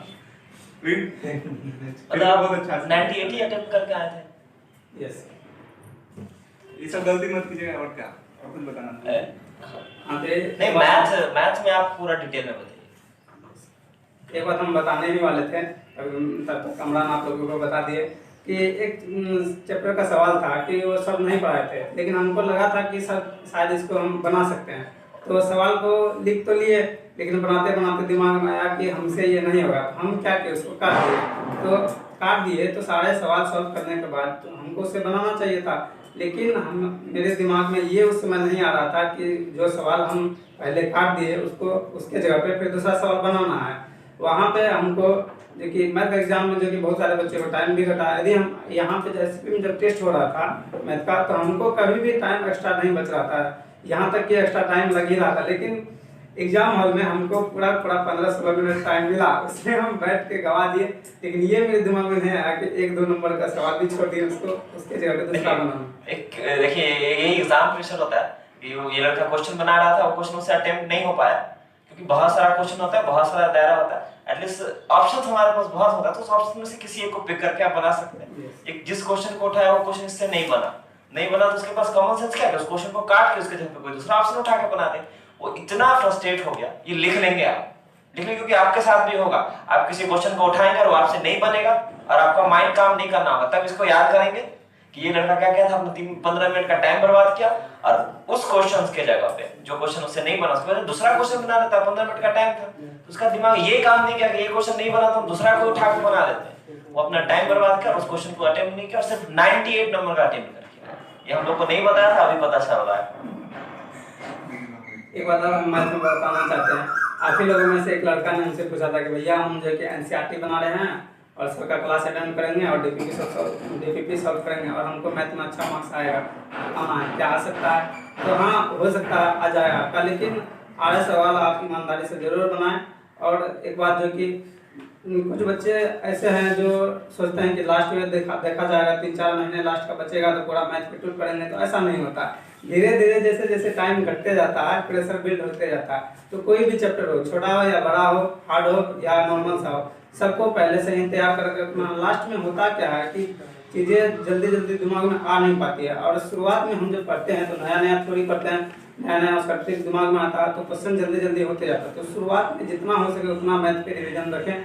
लास्ट का मैथ में लास्ट का रिवीजन नहीं हो पाता। जैसे हम लोग के पास भी टाइम मिलता था रिवीजन में 5 घंटा, जहाँ पे शुरुआत में एक चैप्टर रिवीजन करने में 2-3 घंटा लगता है, वहाँ पे लास्ट में एक चैप्टर रिवीजन करने में 3-4 घंटा देते थे, फिर भी नहीं हो पाया, क्योंकि उस समय दिमाग थोड़ा सुस्त हो जाता है। इसलिए मैथ यदि बनाते हैं कोई चैप्टर का, थोड़ा शुरुआत से उस पर कमांड रखिए, उसको रोज ना होने दीजिए। अजय वो जो गलती कर गया था क्वेश्चन चेक करने वाला, यहाँ पे एक मोरल ये मिलता है कि जब भी आपको लगे कि हाँ मेरा कॉपी लिख लिया पूरा, तो वापस आप एक बार जरूर चेक करें। जब आप वापस चेक कीजिएगा तो आपको पता लग जाएगा कि मेरा क्वेश्चन छूटा हुआ। ये लड़का इसलिए बोल रहा है क्योंकि टेस्ट दिया था हिंदी का टेस्ट में क्वेश्चन था ऑलमोस्ट 100 क्वेश्चन था, 100 में 70 करना था, नहीं 90 करना था, 90 क्वेश्चन करना था। ये लड़का क्या किया था, एक लाइन से क्वेश्चन बनाते गया 90 तक बना, और एक क्वेश्चन बीच में वो छोड़ दिया। जब यहाँ टेस्ट हुआ था तो एक क्वेश्चन वो छोड़ दिया था, और इसको ये नहीं याद रहा कि वो क्वेश्चन वो छोड़ दिया, उसके जगह पे वो दूसरा कोई क्वेश्चन बना दिया, सबमिट कर दिया। जब कॉपी चेक हुआ तो उसका 90 नंबर गलती से आ गया। फिर जब रीचेक हम लोग यहाँ पे किए तो पता क्या चला कि एक क्वेश्चन को फिलअप ही नहीं किया, फिलअप नहीं किया। जब टोटल काउंट किया गया तो वो 79 क्वेश्चन को सही बना के आया था, उसका 89 क्वेश्चन को वो सही बना के आया था, और 89 अटेम्प्ट था, 89 का 89 इसका सही था। तो उस टाइम उसको ग्रीन टी शर्ट इस कारण से नहीं मिल रहा। तो ये इन लोग का ये मेरे ख्याल से जरूर ये दिलाई इच्छा रहा होगा कि ग्रीन टी शर्ट पढ़ते क्रम में मिले, लेकिन नहीं मिल पाया था, और वो कहीं ना कहीं एग्जाम के रिजल्ट के बाद जरूर ये डिजर्व कर रहे थे, तो उसके बाद मिला। और हम ये चाहेंगे, और ये भी यही चाह रहे हैं कि आप ये टी शर्ट पहले से ही पहन के फॉलो करें और उसको वहां तक पहुंचे। और सर एक बात, हमको जब एग्जाम हॉल में टाइम मिला था तो ऐसा नहीं था कि हम कॉपी उठा के देखे नहीं, एक बार नहीं, जबकि 3-4 बार देखे, लेकिन मेरे दिमाग में ये नहीं आ रहा था कि ये सवाल जो कि हाफ ही सॉल्व है, ये पूरा सॉल्व नहीं है, इसको काटे हैं तो इसके जगह पे दूसरा बनाना है। ऐसा इसलिए हुआ क्योंकि 2 ऑब्जेक्टिव मेरा पहले से गलती हो चुका था, दिमाग में प्रेशर वहाँ से बिल्ड हो गया था। अब उस प्रेशर के चक्कर में हम ये कि ग्राफ जब बना रहे थे तो पेन चल रहा था मेरा कॉपी पे, लेकिन दिमाग था मेरा 2 नंबर मिस्टेक कर दिया मैं यहाँ पे, तो मेरा कुछ वहाँ पे सॉल्व करते करते ग्राफ का भी थोड़ा सा मिस्टेक हो गया, अब उसको काट नहीं सकते थे पूरा। तो इसलिए एग्जाम में प्रेशर नहीं लेना चाहिए। यदि एक सवाल गलती हो भी जाए तो उसको मतलब जैसे ऑब्जेक्टिव है, ऑब्जेक्टिव का ऑप्शन गलत भरा गया और उसको 2 मिनट बैठ के सोचेंगे अरे यार ये गलती हो गया, तो ये तो यहाँ इससे तो कुछ नहीं हो सकता, क्योंकि सब्जेक्टिव तो नहीं कि काट के दूसरा बना दिया जाए। इसलिए हम नोट करते जाएंगे, इन लोग का गलती नोट करते जाएंगे, इसलिए कोई OMR यदि मिस्टेक हो भी जाता है तो उस पर सोचे ना, उसको छोड़ के आगे बढ़ जाए, लेकिन हाँ सब्जेक्टिव पूरा ध्यान से अटेम्प्ट करें। सब्जेक्टिव में यदि कहीं पे मिस्टेक हो जाता है तो उसको काट के दोबारा उसके जगह पे बना सकते हैं। अब एक क्वेश्चन है कामरान से होगा कि आपका PCB और एक्स्ट्रा में मैथ, तो जिनका एक्स्ट्रा में मैथ है वो मैथ को कैसे हैंडल करें, क्योंकि अगर वो बायो में अच्छा करना चाहते हैं तो वो अगर मान लेते कुछ बच्चे वैसे हैं जो full to full RS Agarwal नहीं बनाना चाहते, वो एक्स्ट्रा मैथ में इसलिए रखते हैं क्योंकि उनको एक एक्स्ट्रा एज मिले। ये डेडिकेटेड मैथ का क्लास या फिर मैथ सब्जेक्ट को नहीं मानते हैं, वो मेन अपना स्ट्रीम मानते हैं बायो को, और एक्स्ट्रा में वो मैथ रखना। तो वो बच्चे कैसे करें, क्योंकि आपको एग्जाम के टाइम आपको कहीं ना कहीं ये माइंड में लेके चलना पड़ा होगा कि बायो आपका मेन है और मैथ एक्स्ट्रा। तो फिर उन बच्चों के लिए आप क्या सजेस्ट करेंगे कि वो क्या वो भी RS अग्रवाल बनाए, वो भी RD शर्मा बनाए, या फिर वो कैसे टैकल करें कि वो एटलीस्ट अपना इज्जत बचाए और ठीक ठाक सा मैथ में नंबर लेके आए? अगर जिसका साइड से मैथ है तो वो क्लास में जो सर कराते हैं आप वो कॉपी पूरा बढ़िया अच्छे से कर लीजिए।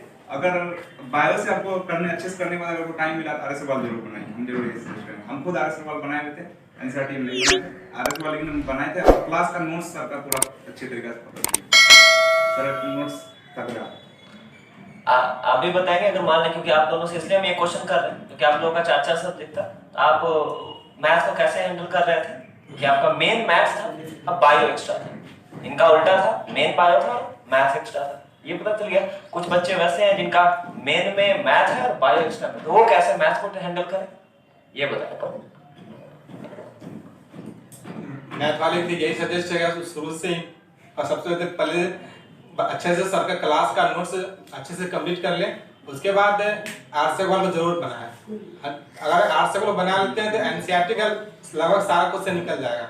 तो एनसीईआरटी किसी को सिर्फ देख ले 1 में, और उसके बाद डीपीपी तो मोस्ट इम्पोर्टेंट सब बनाना ही है। और इसी को क्या, इसी को रिवीजन जितना ज्यादा रिवीजन दे, और हाँ शॉर्ट नोट स्टार्टिंग से ही बना लीजिएगा। लास्ट में अगर शॉर्ट नोट समझ में आया तो बहुत ज्यादा पछताइएगा। आपको मैथ का पूरा शॉर्ट नोट्स के बात कर रहे हैं ये मैथ नहीं, और सब और सब्जेक्ट सब्जेक्ट। मैं एक बार आप थोड़ा सा आप ये सजेस्ट करेंगे कि जैसे मान लेते हैं कि अभी बच्चे जाएंगे 12th का स्टार्ट करेंगे क्लास, तो वो शॉर्ट नोट्स कैसे बना और क्या फॉर्मेट होना चाहिए? एक कॉपी मान लीजिए 50 एक कॉपी एक चैप्टर पढ़े, उसमें 30-40-50 पेज है, तो उसको शॉर्ट नोट्स में कैसे कन्वर्ट करें, शॉर्ट नोट्स में लिखे क्या? क्योंकि आप लोग अभी तुरंत ताजा एग्जाम देके निकले और तुरंत रिजल्ट है, तो आप सजेस्ट करें कि शॉर्ट नोट्स कैसे बना जाए और क्या लिखा जाए? तीनों आप सोच के रखेंगे और बताएंगे, और आप लोग लिखेंगे इसको कि शॉर्ट नोट्स में क्या होना चाहिए, और जो चीजें नहीं बता पाएंगे या फिर से रह जाएगा वो हम लोग बताएंगे, तो बहुत तगड़ा शॉर्ट नोट्स बनेगा। ये लोग मेरे से ज्यादा बेहतर बताएंगे अभी, क्योंकि एकदम ताजा है, तो अपने आप में ही वो तुरंत इम्प्लीमेंट किए हैं। शॉर्ट नोट्स के बारे में थोड़ा सा बताएंगे क्या लिखा जाए सब्जेक्ट वाइज। खास करके मैथ में शॉर्ट नोट्स से ज्यादा, उसमें शॉर्ट नोट्स में थ्योरी तो एक रति में मत डालिए, उसका जो मेन थीम है, जैसे कि किसी का डायग्राम थ्रू हो सकता है, वेन डायग्राम हुआ, ये इस तरह का जा सकता है, और हम मेन प्रॉपर्टीज सब ऐड कर सकते हैं। थ्योरी तो डालना ही नहीं है। और एक शॉर्ट नोट्स लगभग 2 से 3 पेज मैक्सिमम हो गया, इतना में तो आ जाना चाहिए सारा। ये मैथ के बारे में बोल रहे हैं, और बायो के बारे में कैसे करा जाए, या फिर फिजिक्स के बारे में आप बताएंगे, बायो के बारे में ये बता देंगे। फिजिक्स का जो शॉर्ट नोट्स है उसमें थ्योरी ऐड कर, लेकिन मेन थीम मतलब इनमें जो की पॉइंट है बस उतना ही ऐड करना, और मेन फार्मूला सब, फार्मूला के साथ साथ थ्योरी भी हल्का हल्का होना चाहिए। यानी बोर्ड में थ्योरी लिखना पड़ता है, उसमें डायरेक्ट फार्मूला आप लिख नहीं सकते हैं, तो थ्योरी तो हल्का हल्का बस मेन की पॉइंट्स ऐड कर सकते हैं। मैक्सिमम कितना पेज तक आपका जो शॉर्ट नोट जा रहा था? मान लिया एक चैप्टर का बात करें, एक पेज सेट्स जो लगभग आपको अगर आप कॉपी के हिसाब से चेक करेंगे तो 50-60 पेज में जाता है, उसको कितना पेज में आप शॉर्ट नोट्स को कवर कर रहे हैं? इलेक्ट्रोस्टैट जो बहुत बड़ा चैप्टर है, उसका जो शॉर्ट नोट्स लगभग 3 पेज में गया था, अच्छे से आ गया था 3 पेज में। शॉर्ट नोट्स काम आया था? बहुत ज्यादा काम आया। क्या काम आया? एक दिन में पूरा लगभग 16 चैप्टर है, पूरा एक दिन में रिवीजन नहीं कर पाएंगे आप। उसमें जो शॉर्ट नोट्स होता है लगभग 2 से 3 पेज में आ जाता है, तो लगभग 3-4 घंटे में आप बढ़िया से रिवीजन कर सकते हैं लगभग सारा चैप्टर। सेम क्वेश्चन का मान आपसे थोड़ा सा जल्दी में आप बताएंगे कि शॉर्ट नोट्स को कैसे क्या है जो जेन्युइन क्यों पॉइंट, क्योंकि इनका जो शॉर्ट नोट्स था काम का बहुत तगड़ा था, बहुत ही अच्छा था, और वो उस टाइम ही हमको पता चल गया था कि इसका फिजिक्स तगड़ा होगा। देखिए शॉर्ट नोट्स बनाने का जहाँ तक बात है, शॉर्ट नोट्स जो हो गया वो स्मार्ट वर्क वाले में आ गया। अगर आपको स्मार्ट वर्क तक पहुंचना है तो पहले आपको हार्ड वर्क में जाना होगा। जब तक आप रगड़िएगा नहीं हार्ड वर्क में, जब जैसे आप रगड़ते रहिएगा ना, आप जब तक 2 से 3 महीना रगड़िएगा नहीं खुद को उस सब्जेक्टिव लिखने में, सब्जेक्टिव को समझने में, कॉपी को समझने में, कॉपी को याद करने में, तब तक आप शॉर्ट नोट्स तक नहीं पहुंच पाइएगा। जैसे अगर आप 2 से 3 बार किसी चैप्टर को रगड़ लेते हैं अच्छे तरीके से, एक मेरा बहुत जेन्युइन सा क्वेश्चन मेरे माइंड में आया कि जैसे मान लीजिए हमको शॉर्ट नोट्स बनाना है, तो शॉर्ट नोट्स हमको कब बनाना चाहिए? जैसे मान लेते हैं हम आज एक पेज पढ़ के गए, तो आज ही शॉर्ट नोट्स बना लेना चाहिए, या फिर हमको वेट करना चाहिए कि पूरा चैप्टर खत्म हो जाए, उस चैप्टर को 1-2 बार पढ़ ले, उसके बाद शॉर्ट नोट्स बनाएंगे, तुरंत बना ले? पूरा चैप्टर खत्म होने के बाद जब तक आप उसको 2-3 बार रिवीजन नहीं कर लेते हैं, और अगले चैप्टर में जैसे आप इन करें तो पिछले चैप्टर का आप शॉर्ट नोट बनाने लगेंगे। जैसे आप शॉर्ट नोट बनाते रहिएगा तो आपको पिछला चैप्टर रिवीजन होता रहेगा, आगे वाला चैप्टर भी आपको पढ़ने में आसानी होगा। और शॉर्ट नोट जैसे आप बनाते रहिएगा ना, तो लास्ट में जब आपके पास बचता है टाइम, उस समय आपके पास बहुत सारा चैप्टर तैयार हो जाता है, हर सब्जेक्ट सीख के रहता है, तो उस समय आप पूरा कॉपी पढ़ नहीं पाइएगा। और पढ़ने का तरीका उस समय पता रहेगा, आपको लगेगा कि दिमाग में, मेरे पास क्या था कि हम लगभग एग्जाम के 20 दिन पहले फिजिक्स का थ्योरी छोड़ दिए थे, हमको लग रहा था कि एक लास्ट के 3-4 दिन में हम शॉर्ट नोट से कवर कर लें, और कवर हो गया। आप भी कर सकते हैं। नेक्स्ट क्वेश्चन आ जाए आपसे, क्या शॉर्ट नोट्स सभी बच्चों को बनाना चाहिए, या फिर अगर आपका दोस्त बना रहा है तो उससे आपको उतना एफिशिएंट फायदा होगा, या फिर अपना शॉर्ट नोट्स खुद बनाना चाहिए? सर शॉर्ट नोट्स जो कि खुद का शॉर्ट नोट्स जो कि काफ़ी काम देता, जैसे कोई फ्रेंड का भी शॉर्ट नोट्स देख सकते हैं, लेकिन खुद के बनाए हुए शॉर्ट नोट्स से जो कॉन्सेप्ट क्लियर होता है वो दूसरों के शॉर्ट नोट्स से नहीं होता, इसलिए शॉर्ट नोट्स हमें खुद से बनाना चाहिए। और शॉर्ट नोट्स में वैसा सवाल, वैसा मतलब वर्ड, वैसा कॉन्सेप्ट हमें ज़्यादा डालना चाहिए जिससे लगे कि हम 2-3 दिन में उसे भूल सकते हैं। तो वो पॉइंट लगाना चाहिए जिसको आपको लगे कि आप भूल सकते हैं। अगला सेम क्वेश्चन आपसे रहेगा केमिस्ट्री का प्रिपरेशन कैसे किया जाए और किस तरीका से अप्रोच होना चाहिए? केमिस्ट्री में 3 सेक्शन है हमारे पास, फिजिकल है, ऑर्गेनिक है और इनऑर्गेनिक है। आप हर एक सेक्शन को अपने हिसाब जो आपको लगता है कि बच्चे को अप्रोच करना चाहिए वो बताएं। केमिस्ट्री का तो जैसे आप लोग जानते ही थे कि हम लोग को काफ़ी कम समय में काफ़ी उनको ज़्यादा पढ़ाई गई थी। तो केमिस्ट्री में जैसे हम ऑर्गेनिक ही यदि पढ़ते हैं तो ऑर्गेनिक में कितना भी रिएक्शन को रट्टा मार ले, कितना भी उसको रट ले, लेकिन एक दिन में सारा रिएक्शन यदि नज़र के सामने से नहीं गुजरेगा तो धीरे धीरे वो दिमाग से हटने लगता। तो ऑर्गेनिक का कोई भी चैप्टर पढ़ने के बाद शॉर्ट नोट्स बनाइए और शॉर्ट नोट्स में जितना भी रिएक्शन होता है डेली एक ना एक बार किसी भी टाइम में उसको एक बार देखना है।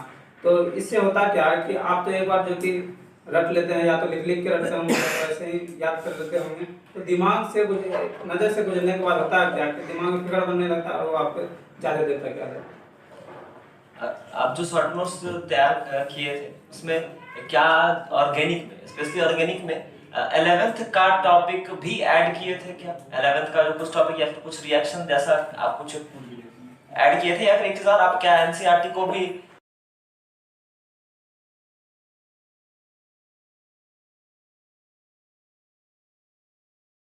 और 11th का जो ऑर्गेनिक है क्या वो आपको हेल्प किया 12th में, या फिर सिर्फ 12th का ही ऑर्गेनिक से काम हो जाता है? नहीं, 11th का ऑर्गेनिक काफ़ी ज़्यादा इंपॉर्टेंट होता है, क्योंकि जैसे नॉमेनक्लेचर हो गया, जनरल ऑर्गेनिक हो गया, ये सारे हम 11th में ही हम लोग को पढ़ना पड़ता। तो 11th का ऑर्गेनिक 12th का ऑर्गेनिक को मजबूत करने के लिए काफ़ी ज़्यादा इंपॉर्टेंट है, तो इसलिए हमें 11th का ऑर्गेनिक काफ़ी अच्छे से पढ़ना चाहिए। उसके बाद 12th का ऑर्गेनिक उसको पढ़ने के बाद जो कि ज़्यादा समझ आता है, क्योंकि जनरल ऑर्गेनिक 12th का बुक में है नहीं, वो सारा 11th का ही बुक में है और पढ़ाई भी 11th में ही होती है। तो 11th का ऑर्गेनिक का वैसे 12th का ऑर्गेनिक को समझने के लिए काफ़ी ज़्यादा इम्पोर्टेंट है। और लेकिन एक बात है कि कुछ रिएक्शन था जो 11th का था, उसको हमने 12th का शॉर्ट नोट्स में ऐड किए थे, और कॉन्सेप्ट जो कि 11th का हम लोग को ऑर्गेनिक थोड़ा आता था, और इसलिए हम लोग का ऑर्गेनिक 12th का बेहतर हो पाया, क्योंकि 11th का ऑर्गेनिक हम लोग अच्छे से पढ़े। क्या आप एनसीईआरटी का बुक को गो थ्रू हो पाए थे? यस सर, 11th का एनसीईआरटी का ऑर्गेनिक हम लोग एक बार गो थ्रू हुए थे, तो वहाँ से कुछ कॉन्सेप्ट क्लियर हुई थी, कुछ कॉन्सेप्ट सर 12th का ऑर्गेनिक एनसीईआरटी से गो थ्रू नहीं हुआ, क्योंकि नहीं हो पाया। दैट्स व्हाई कहीं ना कहीं उतना अच्छा आपका या फिर जो सिस्टम है उसका नहीं हो पाया, क्योंकि टाइम कम था। तो आप क्या सजेस्ट करेंगे अपने जूनियर को कि वो जो क्लासेस करेंगे तो उसमें वो एनसीईआरटी को मतलब एनसीईआरटी के साथ गो थ्रू हो कि नहीं ऑर्गेनिक में, या फिर नोट्स के साथ साथ उनको एनसीईआरटी में जाना चाहिए कि नहीं जाना चाहिए, एक बार गो थ्रू होना चाहिए? देखिए, वैसे जब क्लास करवाई जाती है, एक चीज एक्सेप्ट करना पड़ेगा कि पिछले साल का सिचुएशन अलग था, लेकिन फिर भी आप एक जनरल बताएंगे, हम एक जनरल कंडीशन की बात कर रहे हैं, क्योंकि इस बार वो सिचुएशन नहीं आएगा, क्योंकि पिछले साल बहुत दिन ऑफलाइन क्लासेस या फिर ऑनलाइन क्लासेस के कारण या फिर लॉकडाउन के कारण डिस्टर्ब रहा था। तो इस बार कुछ नहीं तो ऑनलाइन तो चलेगा ही क्लास, तो आप लोग वाला सिचुएशन इस बार नहीं आएगा, ये तो हम 100% श्योर है। लेकिन फिर भी आप अपने एक्सपीरियंस के हिसाब से क्या बताना चाहिए? सर जैसे बताएं, सबको पता है कि हम लोग को तो टाइम नहीं मिला था, लेकिन आप लोग के समय में आप लोग को काफ़ी टाइम है, आप लोग क्लास भी अच्छे तरीके से अटेंड कर सकते हैं, रिवीजन भी अच्छे से कर सकते हैं, और सब कुछ को पढ़ने का आप लोग के पास काफ़ी टाइम है। तो जब आप ऑर्गेनिक पढ़ते हैं या इनऑर्गेनिक पढ़ते हैं या फिजिकल पढ़ते हैं, तो करें क्या, सबसे पहले क्लास अटेंड करें, उसके बाद नोट्स जो प्रोवाइड करवाए जाते हैं उसको बहुत अच्छे से क्लियर करें, और सारे कॉन्सेप्ट क्लियर होने के बाद एक ना एक बार एनसीईआरटी से गो थ्रू जरूर होइए, क्योंकि कंपटीशन का आजकल जमाना है, तो कंपटीशन में कहीं ना कहीं बैठना है तो पूरे अच्छे तरीके से कॉन्सेप्ट का क्लियर होना जरूरी है, और आप लोगों के पास अच्छे टाइम भी है तो आप लोग ये कर सकते हैं। एनसीईआर एक क्वेश्चन अब नेक्स्ट आपको देते हैं, क्या एनसीईआरटी सफिशिएंट है या फिर उसके साथ दूसरा बुक रखना चाहिए? और दूसरा क्वेश्चन कि आप केमिस्ट्री में भी शॉर्ट नोट्स तैयार किए थे, तो उस शॉर्ट नोट्स में क्या लिखा जाए? क्योंकि रिएक्शंस, क्योंकि देखिए फिजिक्स और मैथ में है क्या कि कुछ एक फॉर्मा होता है, एक रास्ता होता है, ये फार्मूला उठा के ये डेफिनेशन उठा के लिख लीजिए। लेकिन केमिस्ट्री में क्या है कि ऑर्गेनिक का एक अलग सेक्शन है जिसमें रिएक्शंस है और इक्वेशंस है। फिजिकल में ये तो वो अलग एक रास्ता है, इनऑर्गेनिक में चले तो फिर वो अलग एक रास्ता है, तो हर एक का अलग अलग मेथड है। तो आप एक बार सजेस्ट करेंगे कि जो आप शॉर्ट नोट्स तैयार कर रहे थे ना केमिस्ट्री का, वो केमिस्ट्री में ऑर्गेनिक में किस तरह से शॉर्ट नोट्स तैयार करना है, और इनऑर्गेनिक में किस तरह से, और फिजिकल में किस तरह, क्योंकि आपका जो भी आप बताएंगे वो बहुत लोगों के दिमाग में वो जाएगा, उस हिसाब से वो काम करेंगे सोच के। फिजिकल में जो है हम डिफिनेशन पार्ट को डाले थे और इनऑर्गेनिक में भी हम डिफिनेशन पार्ट को, और इनऑर्गेनिक में रिएक्शन क्या रहता है कि जब आप ऑर्गेनिक का रिएक्शन पढ़िएगा ना तो आपको सीधा फॉर्मेट नजर आएगा कि हाँ चलो इससे बन के ये बन गया। लेकिन जब इनऑर्गेनिक का रिएक्शन पढ़िएगा तो आपको उसमें एल्युमिनियम जब बनाने के लिए सब सिखाएंगे तो उसमें 3-4 रिएक्शन अजीब अजीब तरीका से आता है, तो उसको उस रिएक्शन को जरूर मेंशन कीजिए शॉर्ट नोट्स में। और फिजिकल में आप डिफिनेशन वाला पार्ट को नहीं छोड़ सकते हैं। और फिजिकल में जब भी आपको कोई डिफरेंस मिले ना, जैसे कि कोई भी डिफरेंस आ जाता है, कोई डिफ्यूजन और ऑस्मोसिस में क्या डिफरेंस है, तो डिफरेंस वाला पार्ट को जहां भी आपको मिले पहले आप उसको बढ़िया से शॉर्ट नोट्स में डालिए, कहीं वहां से क्वेश्चन आएगा। हम क्वेश्चन में जब पढ़ रहे थे हमको इन दोनों का डिफरेंस मिला था, हम उसको शॉर्ट नोट्स में डाले और याद करके एग्जाम में पूछ लिया था। और उसी तरह ऑर्गेनिक में भी डिफरेंस को बहुत इंपॉर्टेंट रहता है, जैसे मेथनोइक एसिड और एथनोइक एसिड में क्या डिफरेंस होता है। ये रिएक्शन हमको लग रहा था पूछने वाला है, और जरूरी नहीं कि आप इसी को लिखिए, आपको जहां भी डिफरेंस नजर आए उसको जरूर इंक्लूड कीजिए। डिफरेंस वाला क्वेश्चन बिहार बोर्ड का फेवरेट क्वेश्चन रहता है। आप क्वेश्चन में देखिए उसमें डिफरेंस वाला क्वेश्चन हर साल होता है। हाँ, अब ये सेम क्वेश्चन आलोक से होगा कि आप जो ऑर्गेनिक जो सर केमिस्ट्री है उस केमिस्ट्री का प्रिपरेशन कैसे किया जाए। और दूसरा क्वेश्चन आपसे ये रहेगा, इसलिए शॉर्ट नोट्स बनाने का तरीका बता दी, उस शॉर्ट नोट्स को पढ़ा कैसे जाए, किस तरीका से पढ़ा जाए कि 6-6 महीना सिर्फ शॉर्ट नोट, जैसे मान ले पहला चैप्टर भी खत्म हो गया, महीने एक चैप्टर खत्म हो गया, तो अब क्या करना चाहिए, शॉर्ट नोट्स को कैसे पढ़ा जाए, या फिर जो मेरा नोटबुक है और शॉर्ट नोट्स उस दोनों में कैसे कॉम्बिनेशन सेट किया जाए, कब शॉर्ट नोट्स को पढ़ना और कब नोटबुक को पढ़ना, वो फर्स्ट पहले आंसर देंगे कि आप केमिस्ट्री का प्रिपरेशन कैसे किया। इनऑर्गेनिक के लिए मेन सजेशन देगा कि सबसे पहले तो क्लास का जो नोट्स होता है उसको अच्छा से अगर क्लियर हो जाए, एक बार तो कम से कम एनसीईआरटी जरूर पढ़ लीजिएगा। एनसीईआरटी से बहुत ज़्यादा कॉन्सेप्ट क्लियर हो जाएगा, खास करके इनऑर्गेनिक और ऑर्गेनिक पार्ट के लिए। और फिर जो शॉर्ट नोट्स बनाए होंगे फिजिकल के लिए, ऑर्गेनिक या इनऑर्गेनिक के लिए, उसको कम से कम संडे को सप्ताह में एक दिन तो जरूर रिविजन कीजिएगा।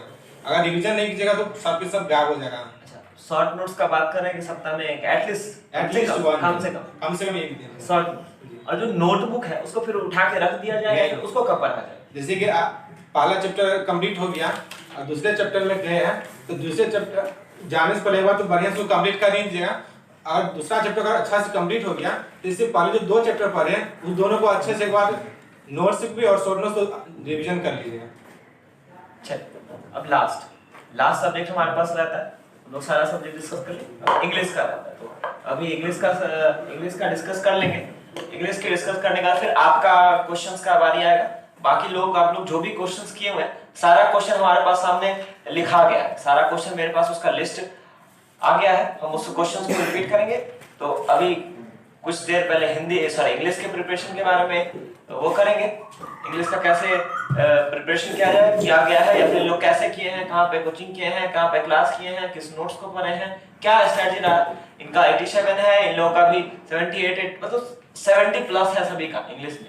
वो कैसे प्रिपेयर किए हैं इंग्लिश को, तो वो इन लोगों से पूछते हैं एक बार, क्योंकि लास्ट सब्जेक्ट ये है कि बाकी सब्जेक्ट हम लोग इन लोगों से डिस्कस कर लें। तो इंग्लिश के बारे में बताएंगे आप।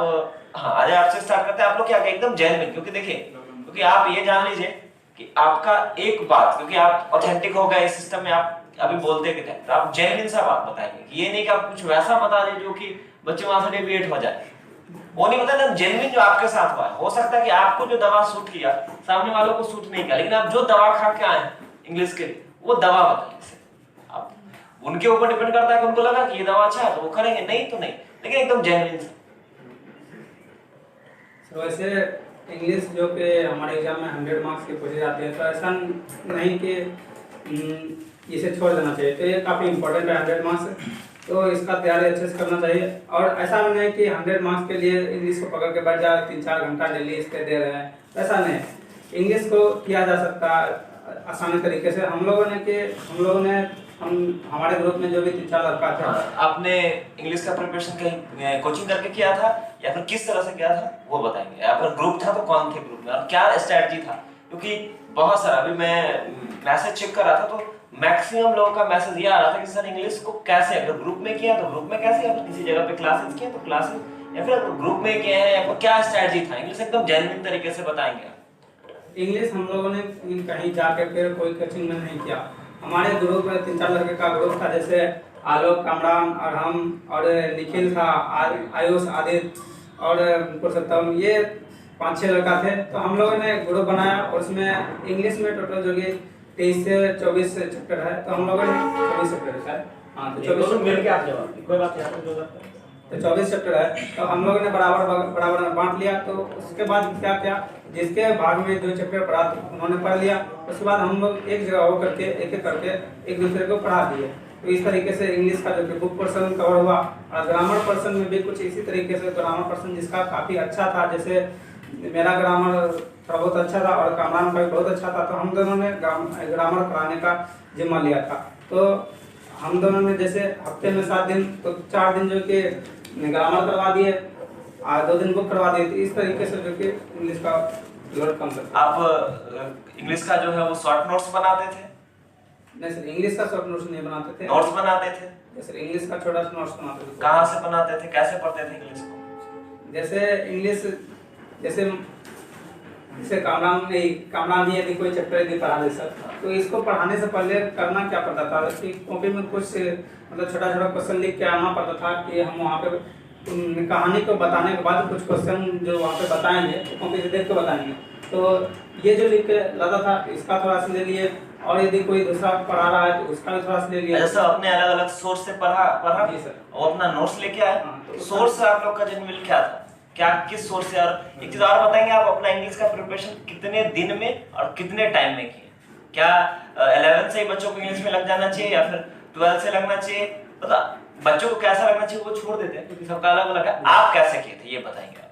11 से इंग्लिश में नहीं लगना चाहिए वैसे भी, यदि आप लग गए तो अच्छी बात है, कोई बात नहीं, लेकिन उतना भी नहीं है उतना इम्पोर्टेंट ये 11th में इंग्लिश पढ़ना। लेकिन 12th में इंग्लिश पे 1-1 घंटा ध्यान दीजिए तो अच्छा रहेगा। जैसे हम लोगों ने कब से स्टार्ट किए थे आप इंग्लिश का प्रिपरेशन, याद है मंथ या फिर कुछ? इंग्लिश का प्रिपरेशन शायद याद है आप लोगों में से किसी को? हाँ, इंग्लिश का प्रिपरेशन लॉकडाउन करने के बाद यहाँ पे कोचिंग जो स्टार्ट हुआ था उसके 2 महीने बाद स्टार्ट किया था हमने। तो उसका ग्रुप हम लोग का बना था, तो उसका चैप्टर डिवाइड हुआ था, तो चैप्टर से पढ़े। और हम लोग का सोर्स था, जैसे यदि हम लोग में से कोई 3-4 लड़का में से कोई चैप्टर कोई नहीं पढ़ा पाया, तो जैसे यूट्यूब हो गया जो कि गूगल नेटवर्क, तो यहाँ से छोटा छोटा जो कि वीडियो सर्च मार के वहाँ से हम लोग देख लिया करते थे। मतलब वहाँ से आप ग्रामर बुक से करते थे या फिर यूट्यूब से करते थे? ग्रामर का वीडियो शायद यूट्यूब से देखे थे, क्योंकि बुक का जो कि पूरा बुक में जो कि दिया जाता है कॉन्सेप्ट, उसको यदि एक बार किसी के सहायता के बिना यदि देखे तो समझना थोड़ा सा मुश्किल हो जाता है, इसलिए हम लोग सहारे के लिए थोड़ा सा यूट्यूब का सहायता लिए थे। फिर आप लोग उससे नोट्स बनाते थे और वो नोट्स एक दूसरे के साथ शेयर करते थे। अब मान ले किसी को समझ में नहीं आ रहा फिर उसको समझाते यस, किसी को यदि समझ फॉर एग्जांपल अगर मान लेते हैं आप एक चैप्टर पढ़े तो चैप्टर सिर्फ आप पढ़ते थे, ये सब नहीं पढ़ता था, आप उनको सभी को पढ़ाते थे, यही तरीका था। आप कब स्टार्ट किया? अक्टूबर में। आपका सिलेबस खत्म कब हुआ? हम लोगों का सिलेबस टाइम थोड़ा सा लेट से खत्म हुआ, क्योंकि इंग्लिश का हाँ इंग्लिश का सिलेबस कब खत्म किया आप लोग?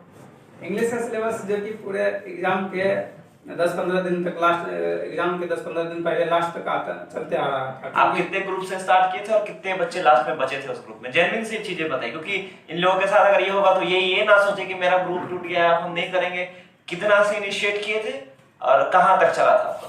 हम लोग का जब ग्रुप स्टार्ट हुआ था तो 10 से 11 लड़का थे हम लोग का ग्रुप में, लेकिन धीरे धीरे लास्ट तक आते आते उसमें से उस ग्रुप में कुछ लड़का ऐसे भी थे जो अपना चैप्टर ले लिए, हाँ भाई हम ये पढ़ाएंगे, लेकिन हुआ क्या कि लास्ट तक बीच में आते आते वो खसक लिया अपना।